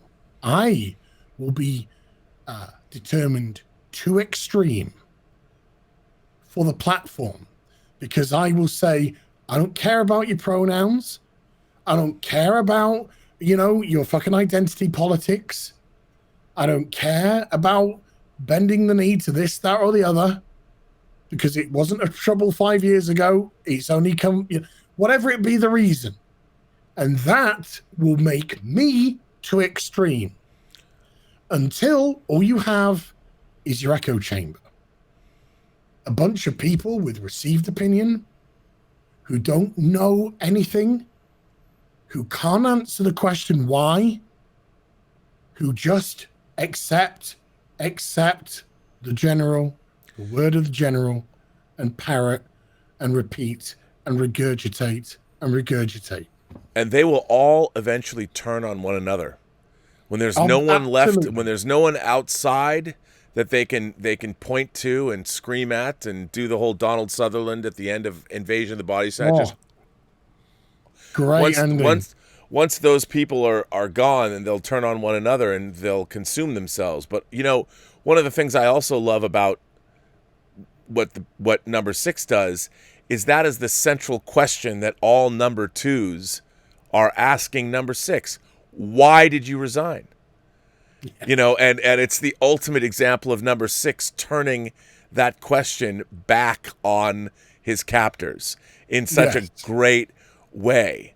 And it's again, it's the first question. Why am I here?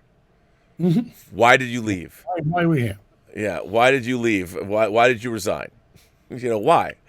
And there's no answer. If the computer doesn't know if the general doesn't know the answer, just like the people who run the village don't know the answer either. Yes.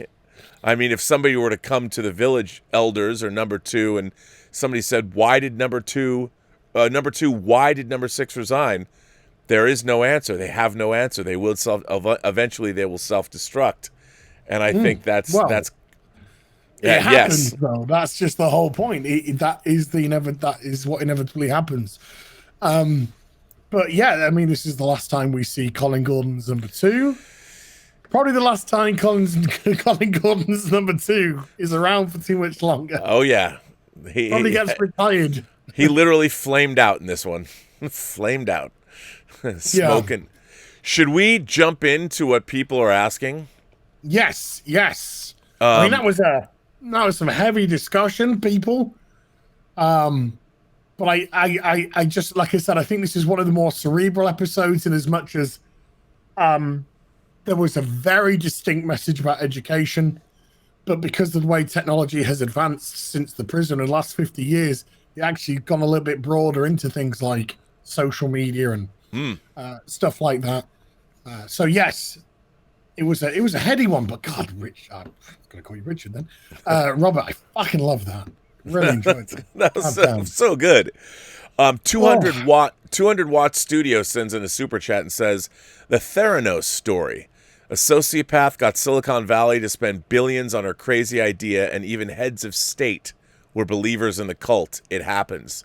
Theranos was the company that made the blood test that was going to be able to do what 10 different kinds of blood tests did at once. And She had people making machines. I mean, I think, she actually, they wanted to make that machine. It's just what they're doing. It just, there's a reason why they don't have something like that, because it couldn't work. But yeah, I mean, look at what's going on now. I mean, the crazy, you can get people to believe anything, whether like QAnon. You'd think like Pizzagate starting really a pizza parlor that doesn't have a basement. You're saying it does have a basement, and that's where kids are taken. And it's such a weird thing to me. And I guess it's frustrating, because I thought at this point in my life we would be moving into the future and conquering the stars, but we can't. Well, we would if probably if big business. We would have for a couple of reasons. Number one, if big business wasn't trying to determine what we do, and number two, if mainstream media wasn't trying to manipulate the way we think. Yeah, absolutely. So we got mainstream media manipulating the way that they want us to think, and we got big business trying to manipulate us into the way we behave. So we've got behavioral manipulation, and we've got mind manipulation going on at the same time. But it's all for money. I mean, at the end of the day, it's all for a profit motive. News are doing it because they need you to be fearful. They need you to tune in because of fear. Oh no, what's happening today? What have I got to be scared about today? What have I got to be worried about today? And business is doing it because they want your money. Right. Yeah, we want you to think this way because we want you to go out and buy Volvic water. So did you get paid for that reference? See, you just advertised for free. It's about manipulation. It's about monetizing. I think with business, with bigger business, we allow ourselves to some degree to be manipulated because we like the things that they offer because they are things which we enjoy. Absolutely. So, business will see this, and I'm not saying that they do it, out of the goodness of their own hearts, but they'll see I drink Volvic water, and they'll be like, hey, have you ever thought about buying Volvic water with a hint of strawberry? That would be the advertising manipulation. You should be a pitch man, dude. You could have a second job. Dude, I used to do sales for years. And then when you do the mainstream media, that is very much very sinister. That sort of manipulation, because that is purposefully reading stuff out of context. That is purposely creating a false narrative in an order to keep you scared and keep you tuning in. And that, unfortunately, can only go so far before it massively backfires, which we've seen over the course in recent years. It's massively backfired because a lot of people can, especially in today's age of technology, we can disprove a lot of what has been said. We understand hyperbole, we understand opinion, and we understand exaggeration.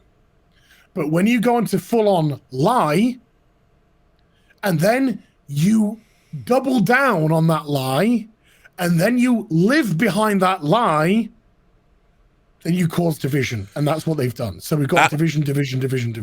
Well, and not only that, but eventually all of these things, you need a functioning society.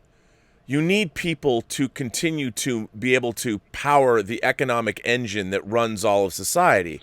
But eventually, when, like what happened, we see protests when it spills out into the streets, and the peaceful protests give way to violence, where literally the fabric of society that they need to function in order to keep profit rolling in, if you destroy that fabric of society, I saw in my hometown of Seattle, they wanted to have a whole offshoot, their own utopian civilization in a 5-block radius. It doesn't work.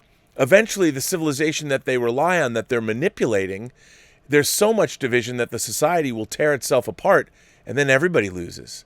Because mainstream media pulls down. They whipped up a frenzy, and they told people that had good lives, they told people that had opportunity to improve upon themselves, should they wish to. They told them they were victims. and they told them they were oppressed, and they told them that they were downtrodden and they were being abused by the system. And when you have that combined with people who don't want to be as aspirational as they want to be, they start to buy into it. They buy into it and they go out and go, yeah, I am a victim, aren't I? No, you're not.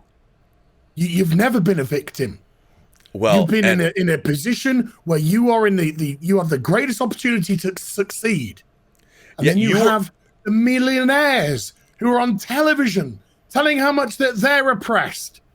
How Ellen DeGeneres is in her prison mansion in LA.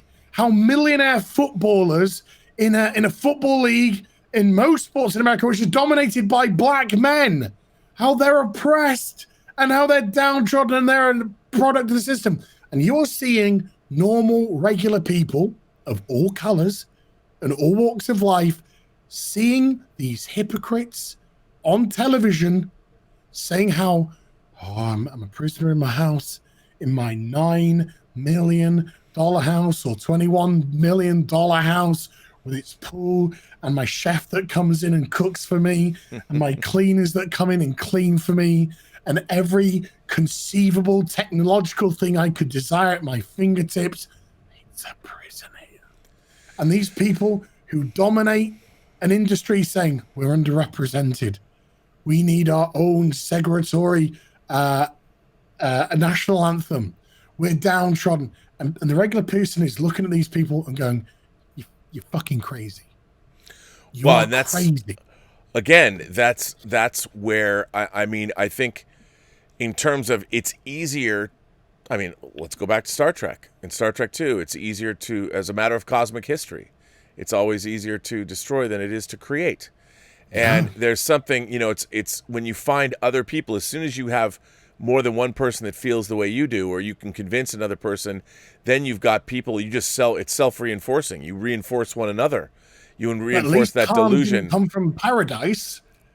Khan didn't come from paradise to continue his revenge. At least Khan came from a planet that they thought was going to be paradise that fell apart.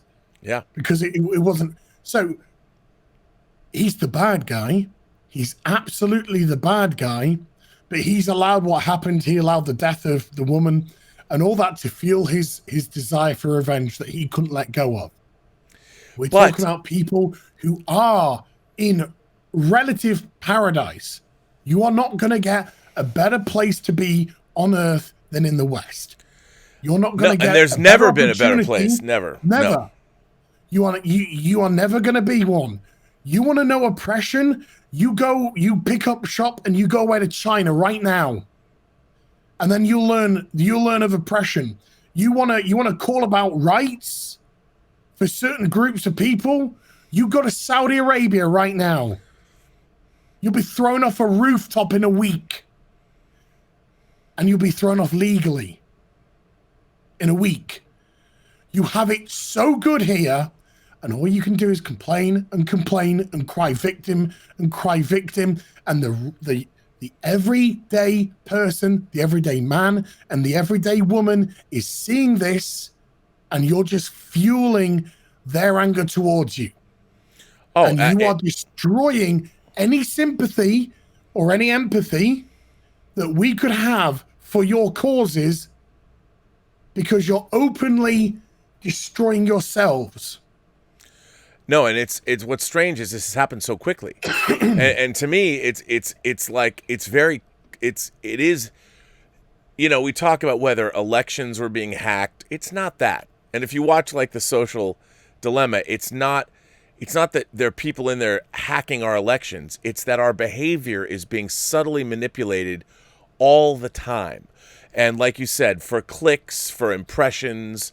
And the things they're just the tools that have been designed were designed to help advertisers reach people that might want their product. I mean, ultimately, it was something that was supposed to be a good thing.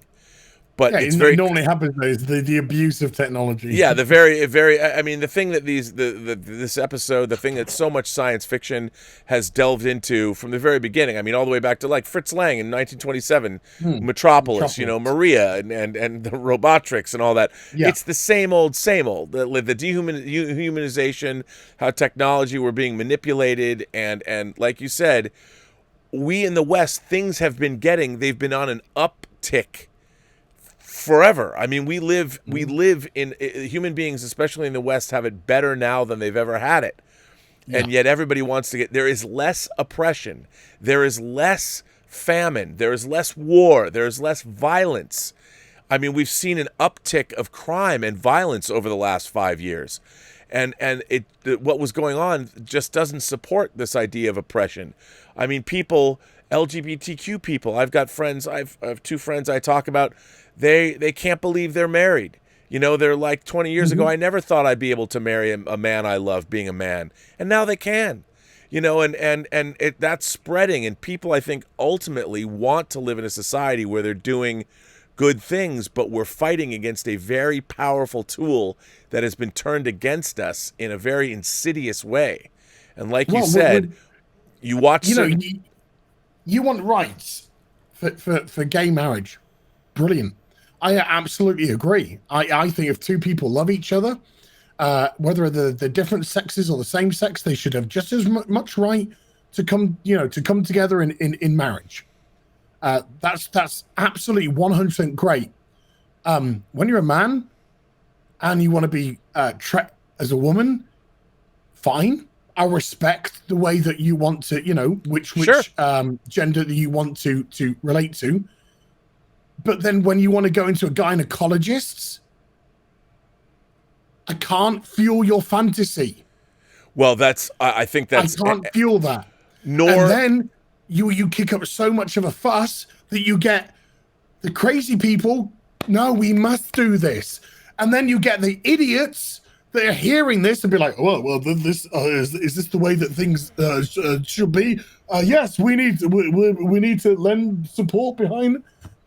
And that's when you get into this ridiculous situation that we're getting into at the moment. Oh, well, it's also the death of common sense, and it's you now put being a victim over being, like, if you have somebody, the very fabric of society is being torn apart by ideology that has no basis in fact. It has basis in feelings alone.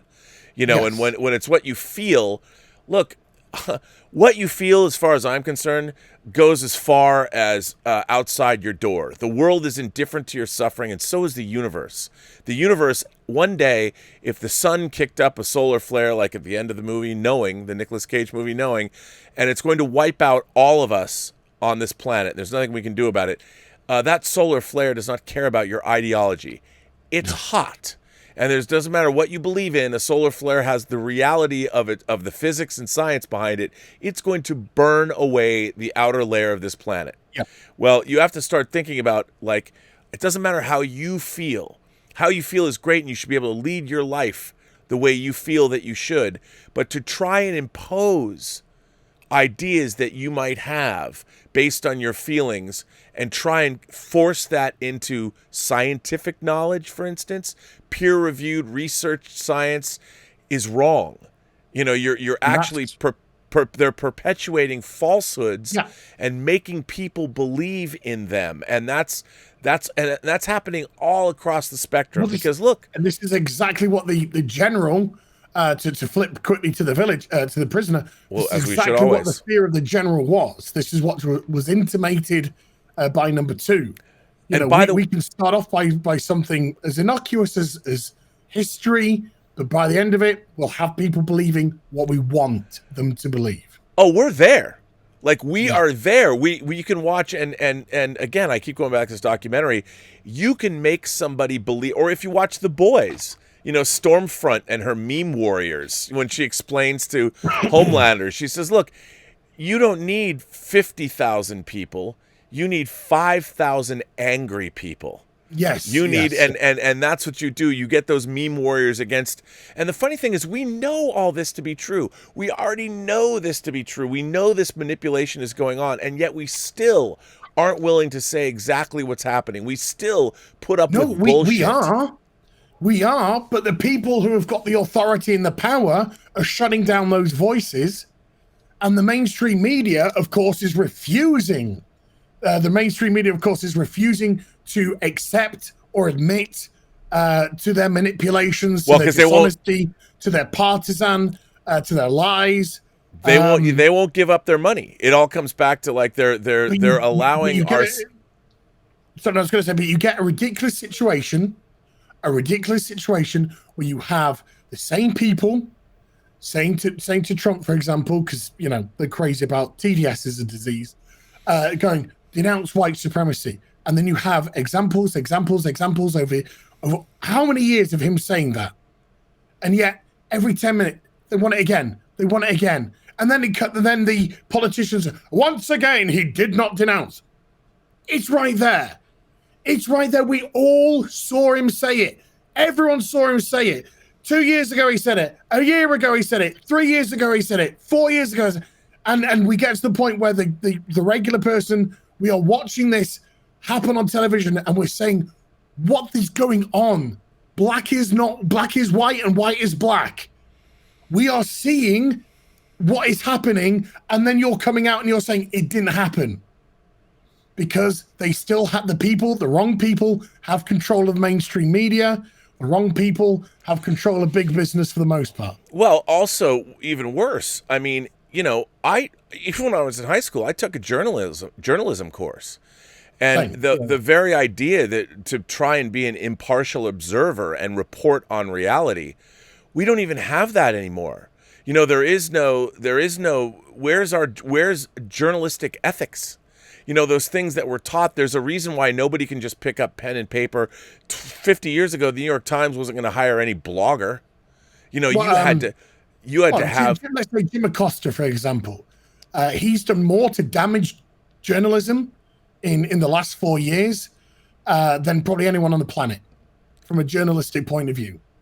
Because he's turned it into a selfish, single-minded crusade. And he's made himself look a fool, and he's contradicted himself, and he's made himself look a buffoon, and he's tried to brand himself. And this is a person that represents mainstream media. Well, and that's... So apply that. Fox are just as guilty. Mainstream media as a whole is just as guilty as each other. And we're getting to a point now where it's getting so pathetic the regular person is getting sick and tired of this nonsense. Oh, and what gets lost is the truth.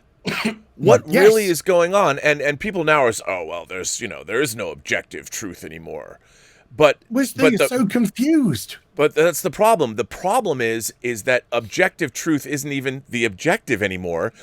The objective is how many eyeballs can you get on whatever concoction or whatever spin on the truth that we can make. What is your tribe? We're going to appeal to that tribe because we don't care about the truth. We don't care about journalistic ethics. We don't even care what really happened. It doesn't matter. What we care about is what we can make you think happened, because then you're going to come back and you're going to keep getting that positive reinforcement, that dopamine hit. That person believes the same thing that I do.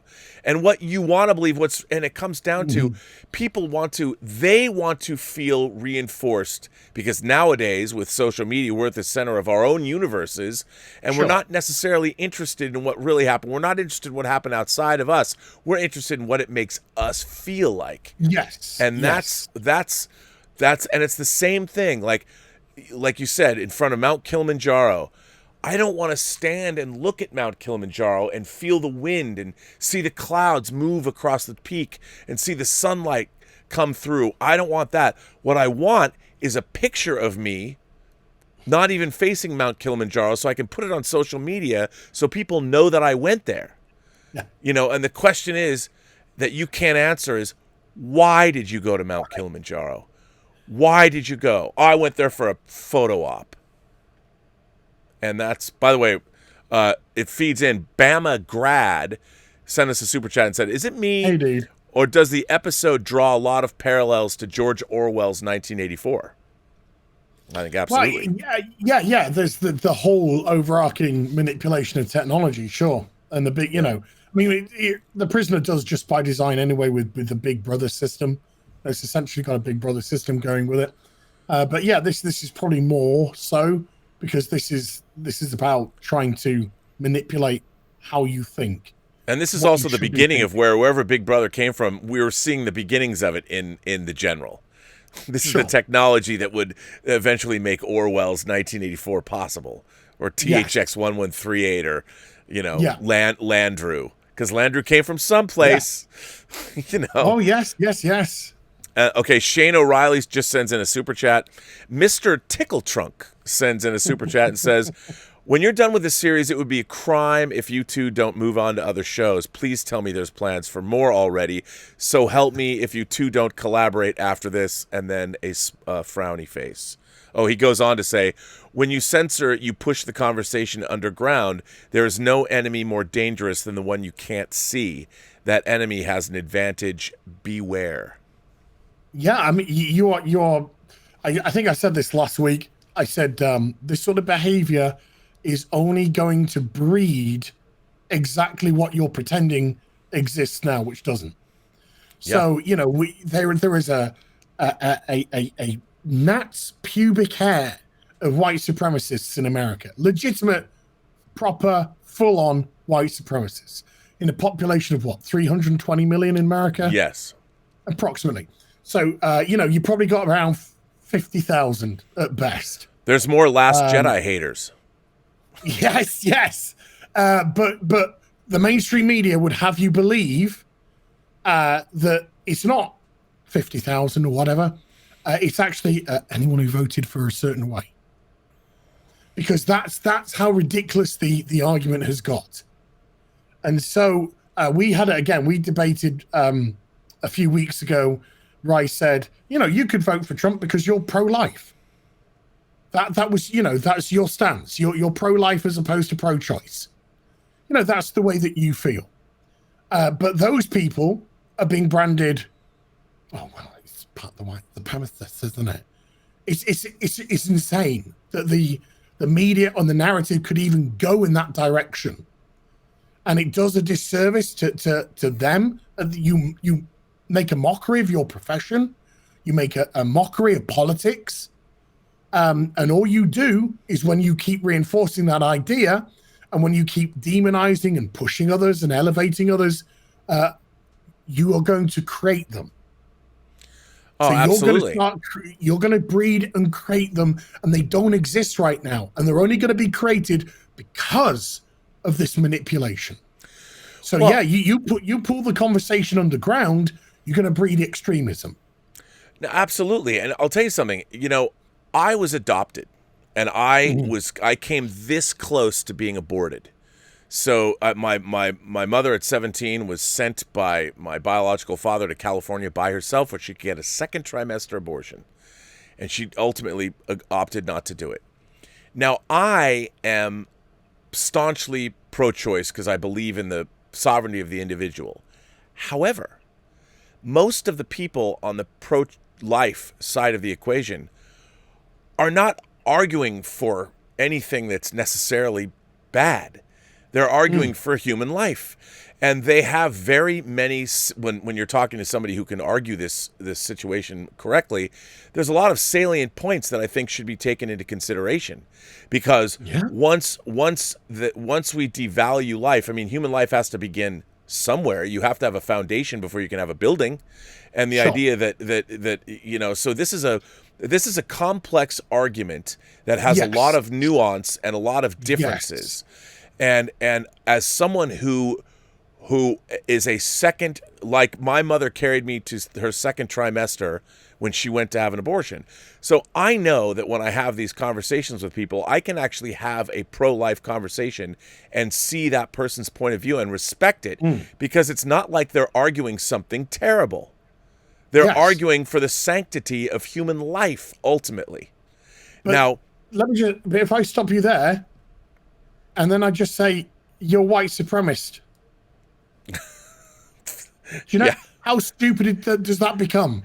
Well, then it becomes, yes. Then, and this is the problem. It becomes an absolute joke. it becomes a complete mockery, because a very important conversation, a very complex, as you said, situation. Because I don't know which. I mean, I'm just using that as an example. But in I know what you reality, mean, though. I don't know which way I would fall on that, because I understand pro-choice, but at the same time, if my girlfriend gets pregnant and says I want abortion, and I suddenly, but that's the life, that's me. I could completely flip and be like, no, please, no. Can we discuss? So it's like you say, it's so complex and so nuanced, but you've got fucking idiots that, because that side of the argument falls upon that a politician, you are now a that. Well, that is so absurd. Without that nuance and without that discussion, then one side or the other can weaponize belief systems and weaponize opinion. And what we really should be concentrating on, again, now we're using these very difficult and complex ideas as fulcrums to create division. By not having discussions about various things. I mean, the abortion issue is something that's been, on one hand, because you have a religious argument, that sanctity of life, and then you have sort of the personal liberty argument that you can't force me to have a child that I don't want. So immediately, I don't necessarily think it's religious, though. Well, no, but I mean, not all religious, but it's the sanctity of life. There's a lot of religious basis. There's a lot of religious people that will always fall on the pro-life side of things. But it's not just that. It's do we value human life, and how do we value it? And if you're going to argue about this issue, then how do we treat, say, the homeless? And how do we treat, say, addicts and mentally ill people on our streets? We're arguing on our society about whether we have pro-life and pro-choice, but yet what about the people that are walking around who desperately need help? Who are addicted, and what about those people? Are those, we are allowing human beings to be thrown away. I live in LA. There's 100,000 homeless people on the streets. Where's the advocacy for them? But the problem is there's no money in that. It's easy to argue a hypothetical situation because everyone loves babies. But when you see a homeless dude who hasn't taken a shower in a month, who has rats living in his hair, who's going to speak for him? And the idea is all of these things are interrelated. And until we as a society start looking at these problems in a three-dimensional, holistic way, we want to distill it down to these battle line things, because it's a lot easier to talk about, a little baby. No one would ever want harm to come to a child. But what happens when that child's 25 years old, mentally ill, drug addicted, on the street, living in a tent? Who's going to help that person then? It doesn't matter, because the blue team want you to vote for the blue team, and the red team want you to vote for the red team. And that's the problem. And that's where we're at. That's where we're at. And in the meantime, the homeless problem persists, and it gets worse.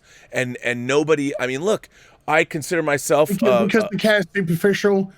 Because Gary said it. I was on Friday Night Tights the other day, and Gary said it perfectly. He said, ultimately, whoever's in charge, they don't care about you. They don't really legitimately care about you. This is a fight to get into power.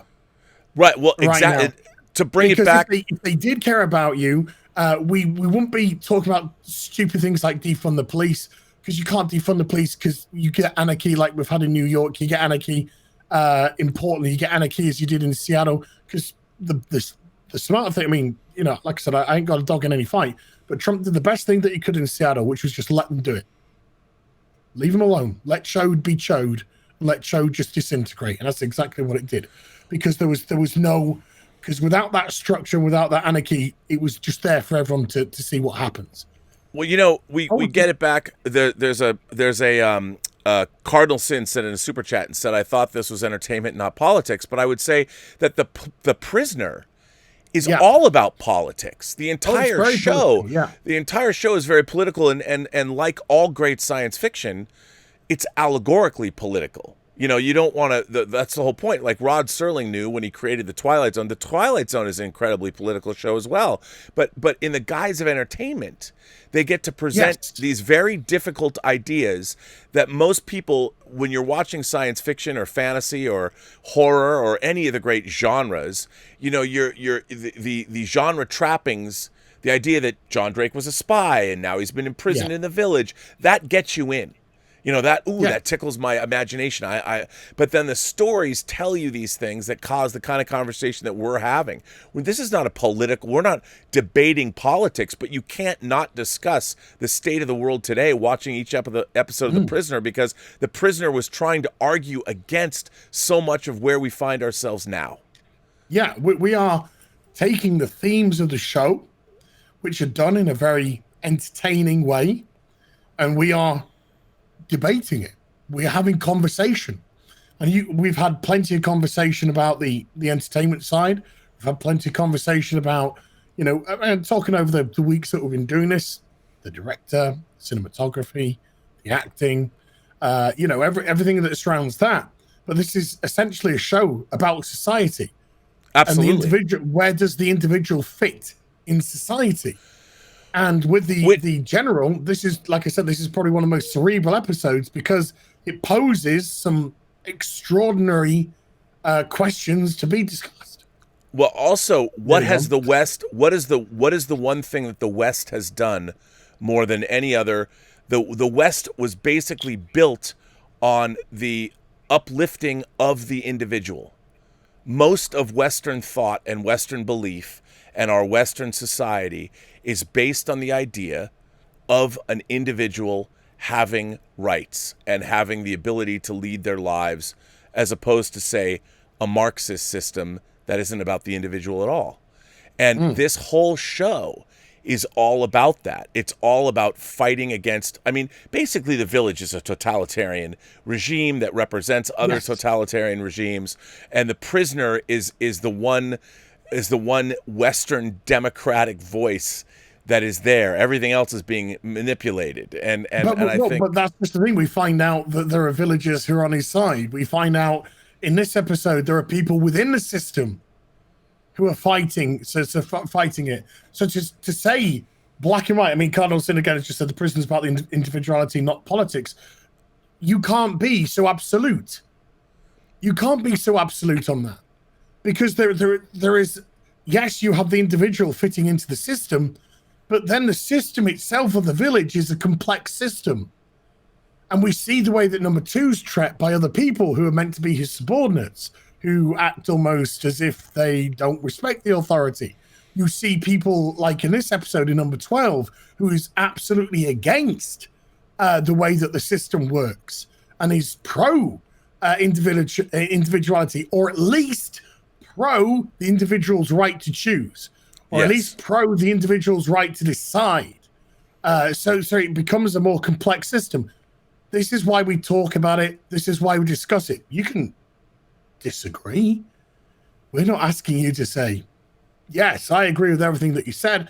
I've had people say, hey, I enjoyed your show. I thought you brought up some very interesting points.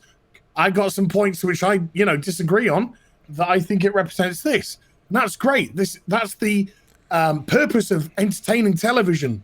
And that's the beauty of The Prisoner. Yeah, allows you to be discuss these, allows you to throw points out and say, this could be this could be that. What if this means this? Because the show has been written in such a brilliant way that drew a man to a nervous breakdown doing it. Well, I think also, one of the things about discussing this show is I would hope that we're getting people to watch the show and they bring their own ideas. We're not our opinions about The Prisoner are not sacrosanct. We're not positioning ourselves as the Oracle of Delphi's of The Prisoner. The whole point is we want people to watch this show and come up with their own ideas. Yeah, that's what's so great. Think? Yeah, that's why we set the homework. Yeah, what do you guys think? And I think, what's interesting is I've always found in my genre entertainment, you look at Captain America: The Winter Soldier. That movie is totally political. It's completely about the surveillance state and what is good and what is bad, and what does Steve Rogers know is supposed to be the American experiment and where he grew up. And sure, it's a Marvel movie, but it's absolutely about politics. Now, here's the thing. What I think that if you can discuss politics within the context of The Prisoner, or in Captain America Winter Soldier, it makes it easier to have political discussions with people that you know and respect, because you can discuss politics as it relates to the episode or the movie that you've seen. And I think that's what's so great about genre entertainment. You know, we're discussing politics the way we're having these discussions. Like, you and I aren't arguing, but we're talking about, we're not even necessarily on 100% on the same side of the political spectrum. And yet we can still have these great discussions because we love The Prisoner, and look what kind of ideas, you know, that and why you and I can have these conversations. Like, you know, 200 Watt Studio sends in another super chat and says, this conversation you guys and us are having is why this show is so important. Yes.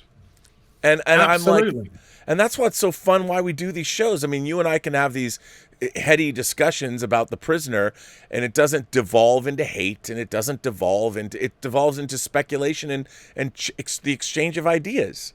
Yeah, you know, and it expands my view. It opens me up to interpretation. It opens me up to different ideas. You know, this one is very. I think what's slightly more enclosed about this one is it's very specifically about education. Yes. You know, I don't think, you know, that side is, you know, too much of a metaphor. But of course, who runs the education? Well, it's the government that runs the education. So you have a very political aspect to it, because it's about how the government utilizes the education, how the education can be used as a tool for learning, or how it can be used for a tool for abuse. You know, depending on which country you come from, depending which side of the curtain you fell upon in those days, you know, you would live in 1967. Most of Eastern Europe were propaganda states, you know. So you know, now in those days you could look at it that. Nowadays we have a lot more interpretation. We've discussed probably just as much in social media, mainstream media, and business as we have politics tonight, because we can now take the themes from there back in 67, 68, and place them into a modern society with our technology and create other discussion. And that's why The Prisoner is so relevant as a show.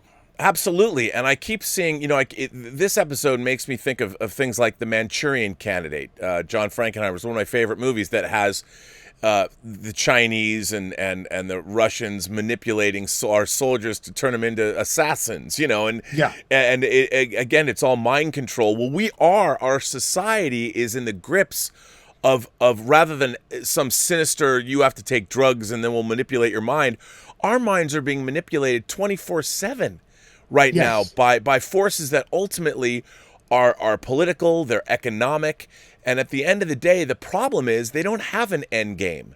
It's not like there's the Dark Lords of the Sith who want to take over. I mean, I'm still unclear what the Sith really wanted to do. Once they take over the galaxy, are they going to fix everyone's plumbing? Are they going to how do the Sith fall on public education? Sit around in chairs, I think, and be like, Urgh. Yeah, I don't know. But I mean, the systems that we've created, they don't even have a political end game. Their idea is to make money.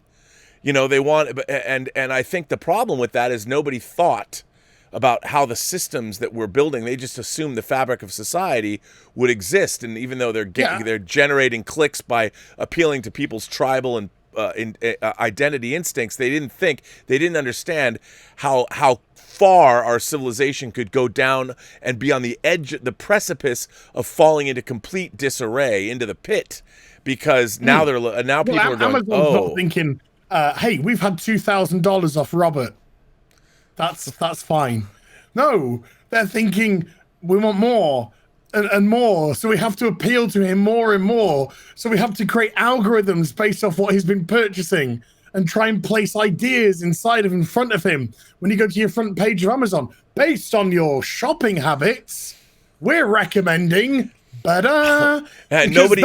It just wants the more because that's how it's working, and it's all manipulative tactics. And Amazon doesn't say, listen, we know you've been spending a little too much with us. Are you sure your finances at home are okay? I mean, are all the bills paid? Are the kids, are they taken care of? Do you have enough clothes? Have they been to the dentists? Nobody's doing that.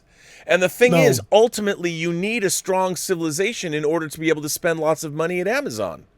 Yes. You know, and yet everybody's and no one's thinking that we live in a singular closed system on this planet.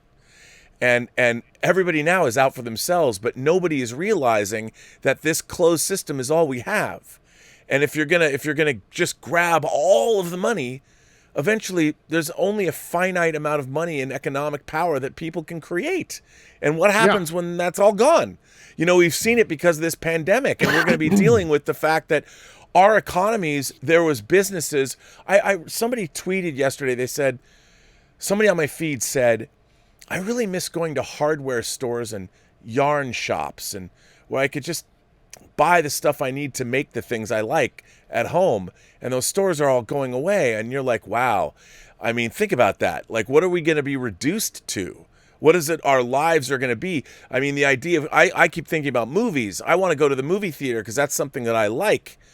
But we're losing so much across so many different spectrums because of this pandemic, and because of the fact that we've politicized this idea of even doing things like wearing masks or simple things that we can do, like, hey, when you put a seatbelt on, people die less in car wrecks. I mean, this is academic, and we want to politicize. You know what? You can't tell me to wear a seatbelt. You can't tell me what to do.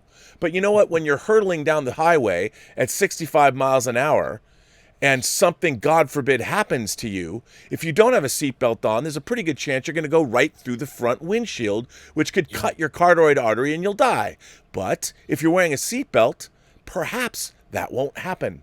And these are things that are just common sense. And if you apply common sense to all things, I feel like we've lost this ability. And by the way, that's demonstrable science. You can take a crash dummy and put one on with a seatbelt and crash a car that it's in, or put one on or put one in a car that doesn't have a seatbelt and see what happens. That's provable and peer reviewed. And life is like that. And this is I think this is why it opens itself up to interesting interpretations that we can take a 53-year-old show and modernize it for today. Yeah. I think the vast majority of people that are watching have, understand that and enjoy that, to be honest. Well, John, who, by the way, just lost his father, Carmelo. John says, I especially enjoy the tangent discussions on these streams. I count on thinking a little more than usual when you and Az get together. I too hope you two continue doing something after this series is over. Larry says, James Bond resigns and wakes up in the village. And 200 John Drake was the series before. Yeah, absolutely. McGoohan did a secret agent show before called Danger Man. So when they actually created the first script for The Prisoner, it was actually written as John Drake before they changed it to The Prisoner. 200 Watt Studio sends in a super chat and says, we are doing what the themes of The General were about. We're asking why this matters and what does it mean and how it relates to our world now. And Mr. Tinkletrunk says the best sci-fi puts up a mirror up to all the aspects of the human condition. The Prisoner is so relevant these days because it's done so well. Timeless. Yeah. I mean, that's one of the reasons why when I approached you to do this show, I said, because I said, I'm pretty sure that I said, I think this show's as relevant today as it's ever been. Yeah. And can lead it to some very interesting discussion. Because to me it is. And that's why it's so much fun to watch. Yeah. I mean, what's interesting is, we should probably wrap this up. We're 2.5 hours in. Yeah, we're doing it. Yeah. I'm going to go do a Robservations at 3. I got like 40 letters yesterday, so I've got so many things to address and answer. But I mean, once again, I think, this show, we watch this show and you and I get together, and I mean, can you imagine if we were in the same city at a pub? We'd be talking about this. We'd go for hours. We could go from opening time to be kicked out. Yeah, I thrown out on his ears. Absolutely. And as a matter of fact, and that then actually. Where else can we go? What's open? What's open? Whose house can we go to? Who's got the whiskey? We'll be at a 4 a.m. ramen restaurant. That's where we'll be. But Az, what is our next episode? Well, my theory, because when McGoohan was revealing the sculptures, he revealed a sculpture of Leo McKern's number 2. Yeah. So I think this might be the opportunity to introduce Chimes of Big Ben. I like that. I like that idea. I think, yeah. Why don't we do that? Which was put second in the broadcast, but we've left it until number 10. I think it's going to be number 10 or 11. I think that's okay. Yeah, Chimes of Big Ben next week. That's your homework for this week. All right. I like that. Okay. Foreshadowing. The image was foreshadowing. Cardinal Sin says, have you seen the DM episode Colony 3, the Danger Man episode Colony 3? I don't. At some point I would have, but it's... Yeah, I don't know it by title. It would have been 94 that I watched it in, because I've only just started watching, Danger Man right. kind of from scratch again. The only Danger Man run that I did was back in 94 after The Prisoner. Yeah. So yeah, I would have, but it's so long ago now. I would not remember it. Mr. Tickle Trunk just sent in a very generous super chat and says, 2 more hours. Boom. We demand more. Joe Rogan this shit. Well, I mean, I'm going to 2-hour shows, and we're already, last week we're 45 minutes over. This week we're half an hour over. And I go do, I don't know if Mr. Tickle Trunk watches my show Robservations, but I'm going to jump over there on my channel, the Burnettwork. Do you have another stream to do after this? After this, first of all, I'm going to drain my bladder of urine, and then, because I've been drinking bloody water all stream. After this, I'm going to go and relax. I'm going to be watching some stream, hopefully. But Mr. Tickle Trunk, we do this show every week. Every week, we alternate between Rob's channel and my channel. So next week, we're going to be on my channel with the Chimes of Big Ben.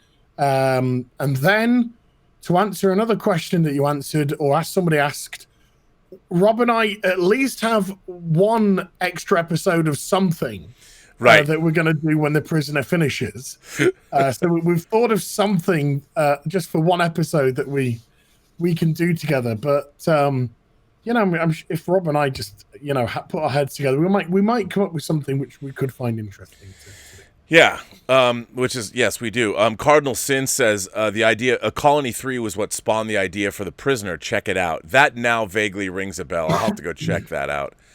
By the way, before we end this stream, I want to give a shout out to Jason Spriggs, who does the graphics for our show. And, he's a guy, very talented designer, and does a lot of interesting things. And he just decided to do this and threw these graphics our way. Like, I didn't ask him to do it. We're not paying him to do it. He just does this out of the goodness of his heart. And they're very cool. And they're very cool. Got JPorf1. You missed a super chat from JPorf1 just above Cardinal Sin. Wait, did I? Oh, did I really? Yeah. He's just put, yes, I've been waiting for the Chimes of Big Ben yes. started. Yes. Yes, that's true. And I also wanted to say, by the way, if I can pimp this out, Jason Spriggs, who did this graphic design, also designed a poster on my channel. I'm running the first Intergalactic Imagination Connoisseurs Film Festival, and you can go to my website, and anybody can vote on the posters. It's open, so if you go to my website, theburnettwork.net, You can vote on all the posters that were done by many talented people from across the planet. There's 60 posters up for the film festival. And if you want, if you want to make a movie, you can submit it to our Intergalactic Imagination Connoisseurs Film Festival through December 1st. And I will put it on the channel. Ooh. And we've got celebrity guests and we've got cash prizes. So anybody can make a movie. I know, we're doing that, so that's fun. By the way, Ricky B sends in a super chat and says that heel versus babyface, the Burnettwork should start the As Rob or the Rob As Pub Hour show. I wouldn't mind that. I mean, I used to do Ripped with Rob, but I was drinking too much, so I curtailed that. But I was going on, and it would be kind of fun. Like it'd be fun to have like a real set. And like kind of like Dinner for Five, but we get hammered and invite, other YouTubers or celebrities or just of course, me behind the counter, behind the the landlord, and you see you're the other side, or roles reversed or whatever, just sat there on the stool shooting shit. Oh yeah. Thundercats sends into Thundercats HO says know about The Prisoner by Big Finish. Those are the audio dramas. Yeah. Those are really good. I've only listened to one. It was really good, though. I've not listened to any, but I am very aware of them. I am thinking about it. Yeah. Thinking about it. Let's see. And I think that I see... Harry Chan would be awesome, bro. And then Mr. Tickle Trunk says, I watch every week, but it's still not enough. Well... That's what we want to hear, because... always keep them wanting more. Always leave them wanting more. Yes. Well, on that note, I think we should end this very successful episode of our 6 of 1 for the general. And next week, boy, it's a big one. 6 of 1. Yes. Be seeing Big you. Ben. Oh, it's a doozy of an episode. It is a doozy of an episode. It's going to be great. Introducing the great Leo McCurn as another. Well, should we say he's another recurring number 2? I guess we can. Oh yeah, he's our number 2 that recurs. 3 episodes, so yeah, I think we got some, like 7 episodes left or something, and he's in 3 of them, so I think he's very much recurring. It's all good, well, on that note, I mean, do you want to pimp out anything? No, just next week. Next week we'll be back, because I can't pimp anything out because I don't know what my voice is going to be up for in the interim, so I will just pimp out. Next Wednesday, 8 p.m. UK time, midday Pacific, will be on my channel for the China's a Big Ben episode. So, well, and I want you to feel better, and it was great once again doing this with you. And again, I too will bid you be seeing you. Like that, man. I know, right? It's crazy. It's insane. It's insane. All right, well, I will then let you go. And we will say, bid you adieu, be seeing you, which is really a salute. Yes, but I bid you then farewell, sir. And you. And our episode, The General, 6 of 1. Thanks for being here.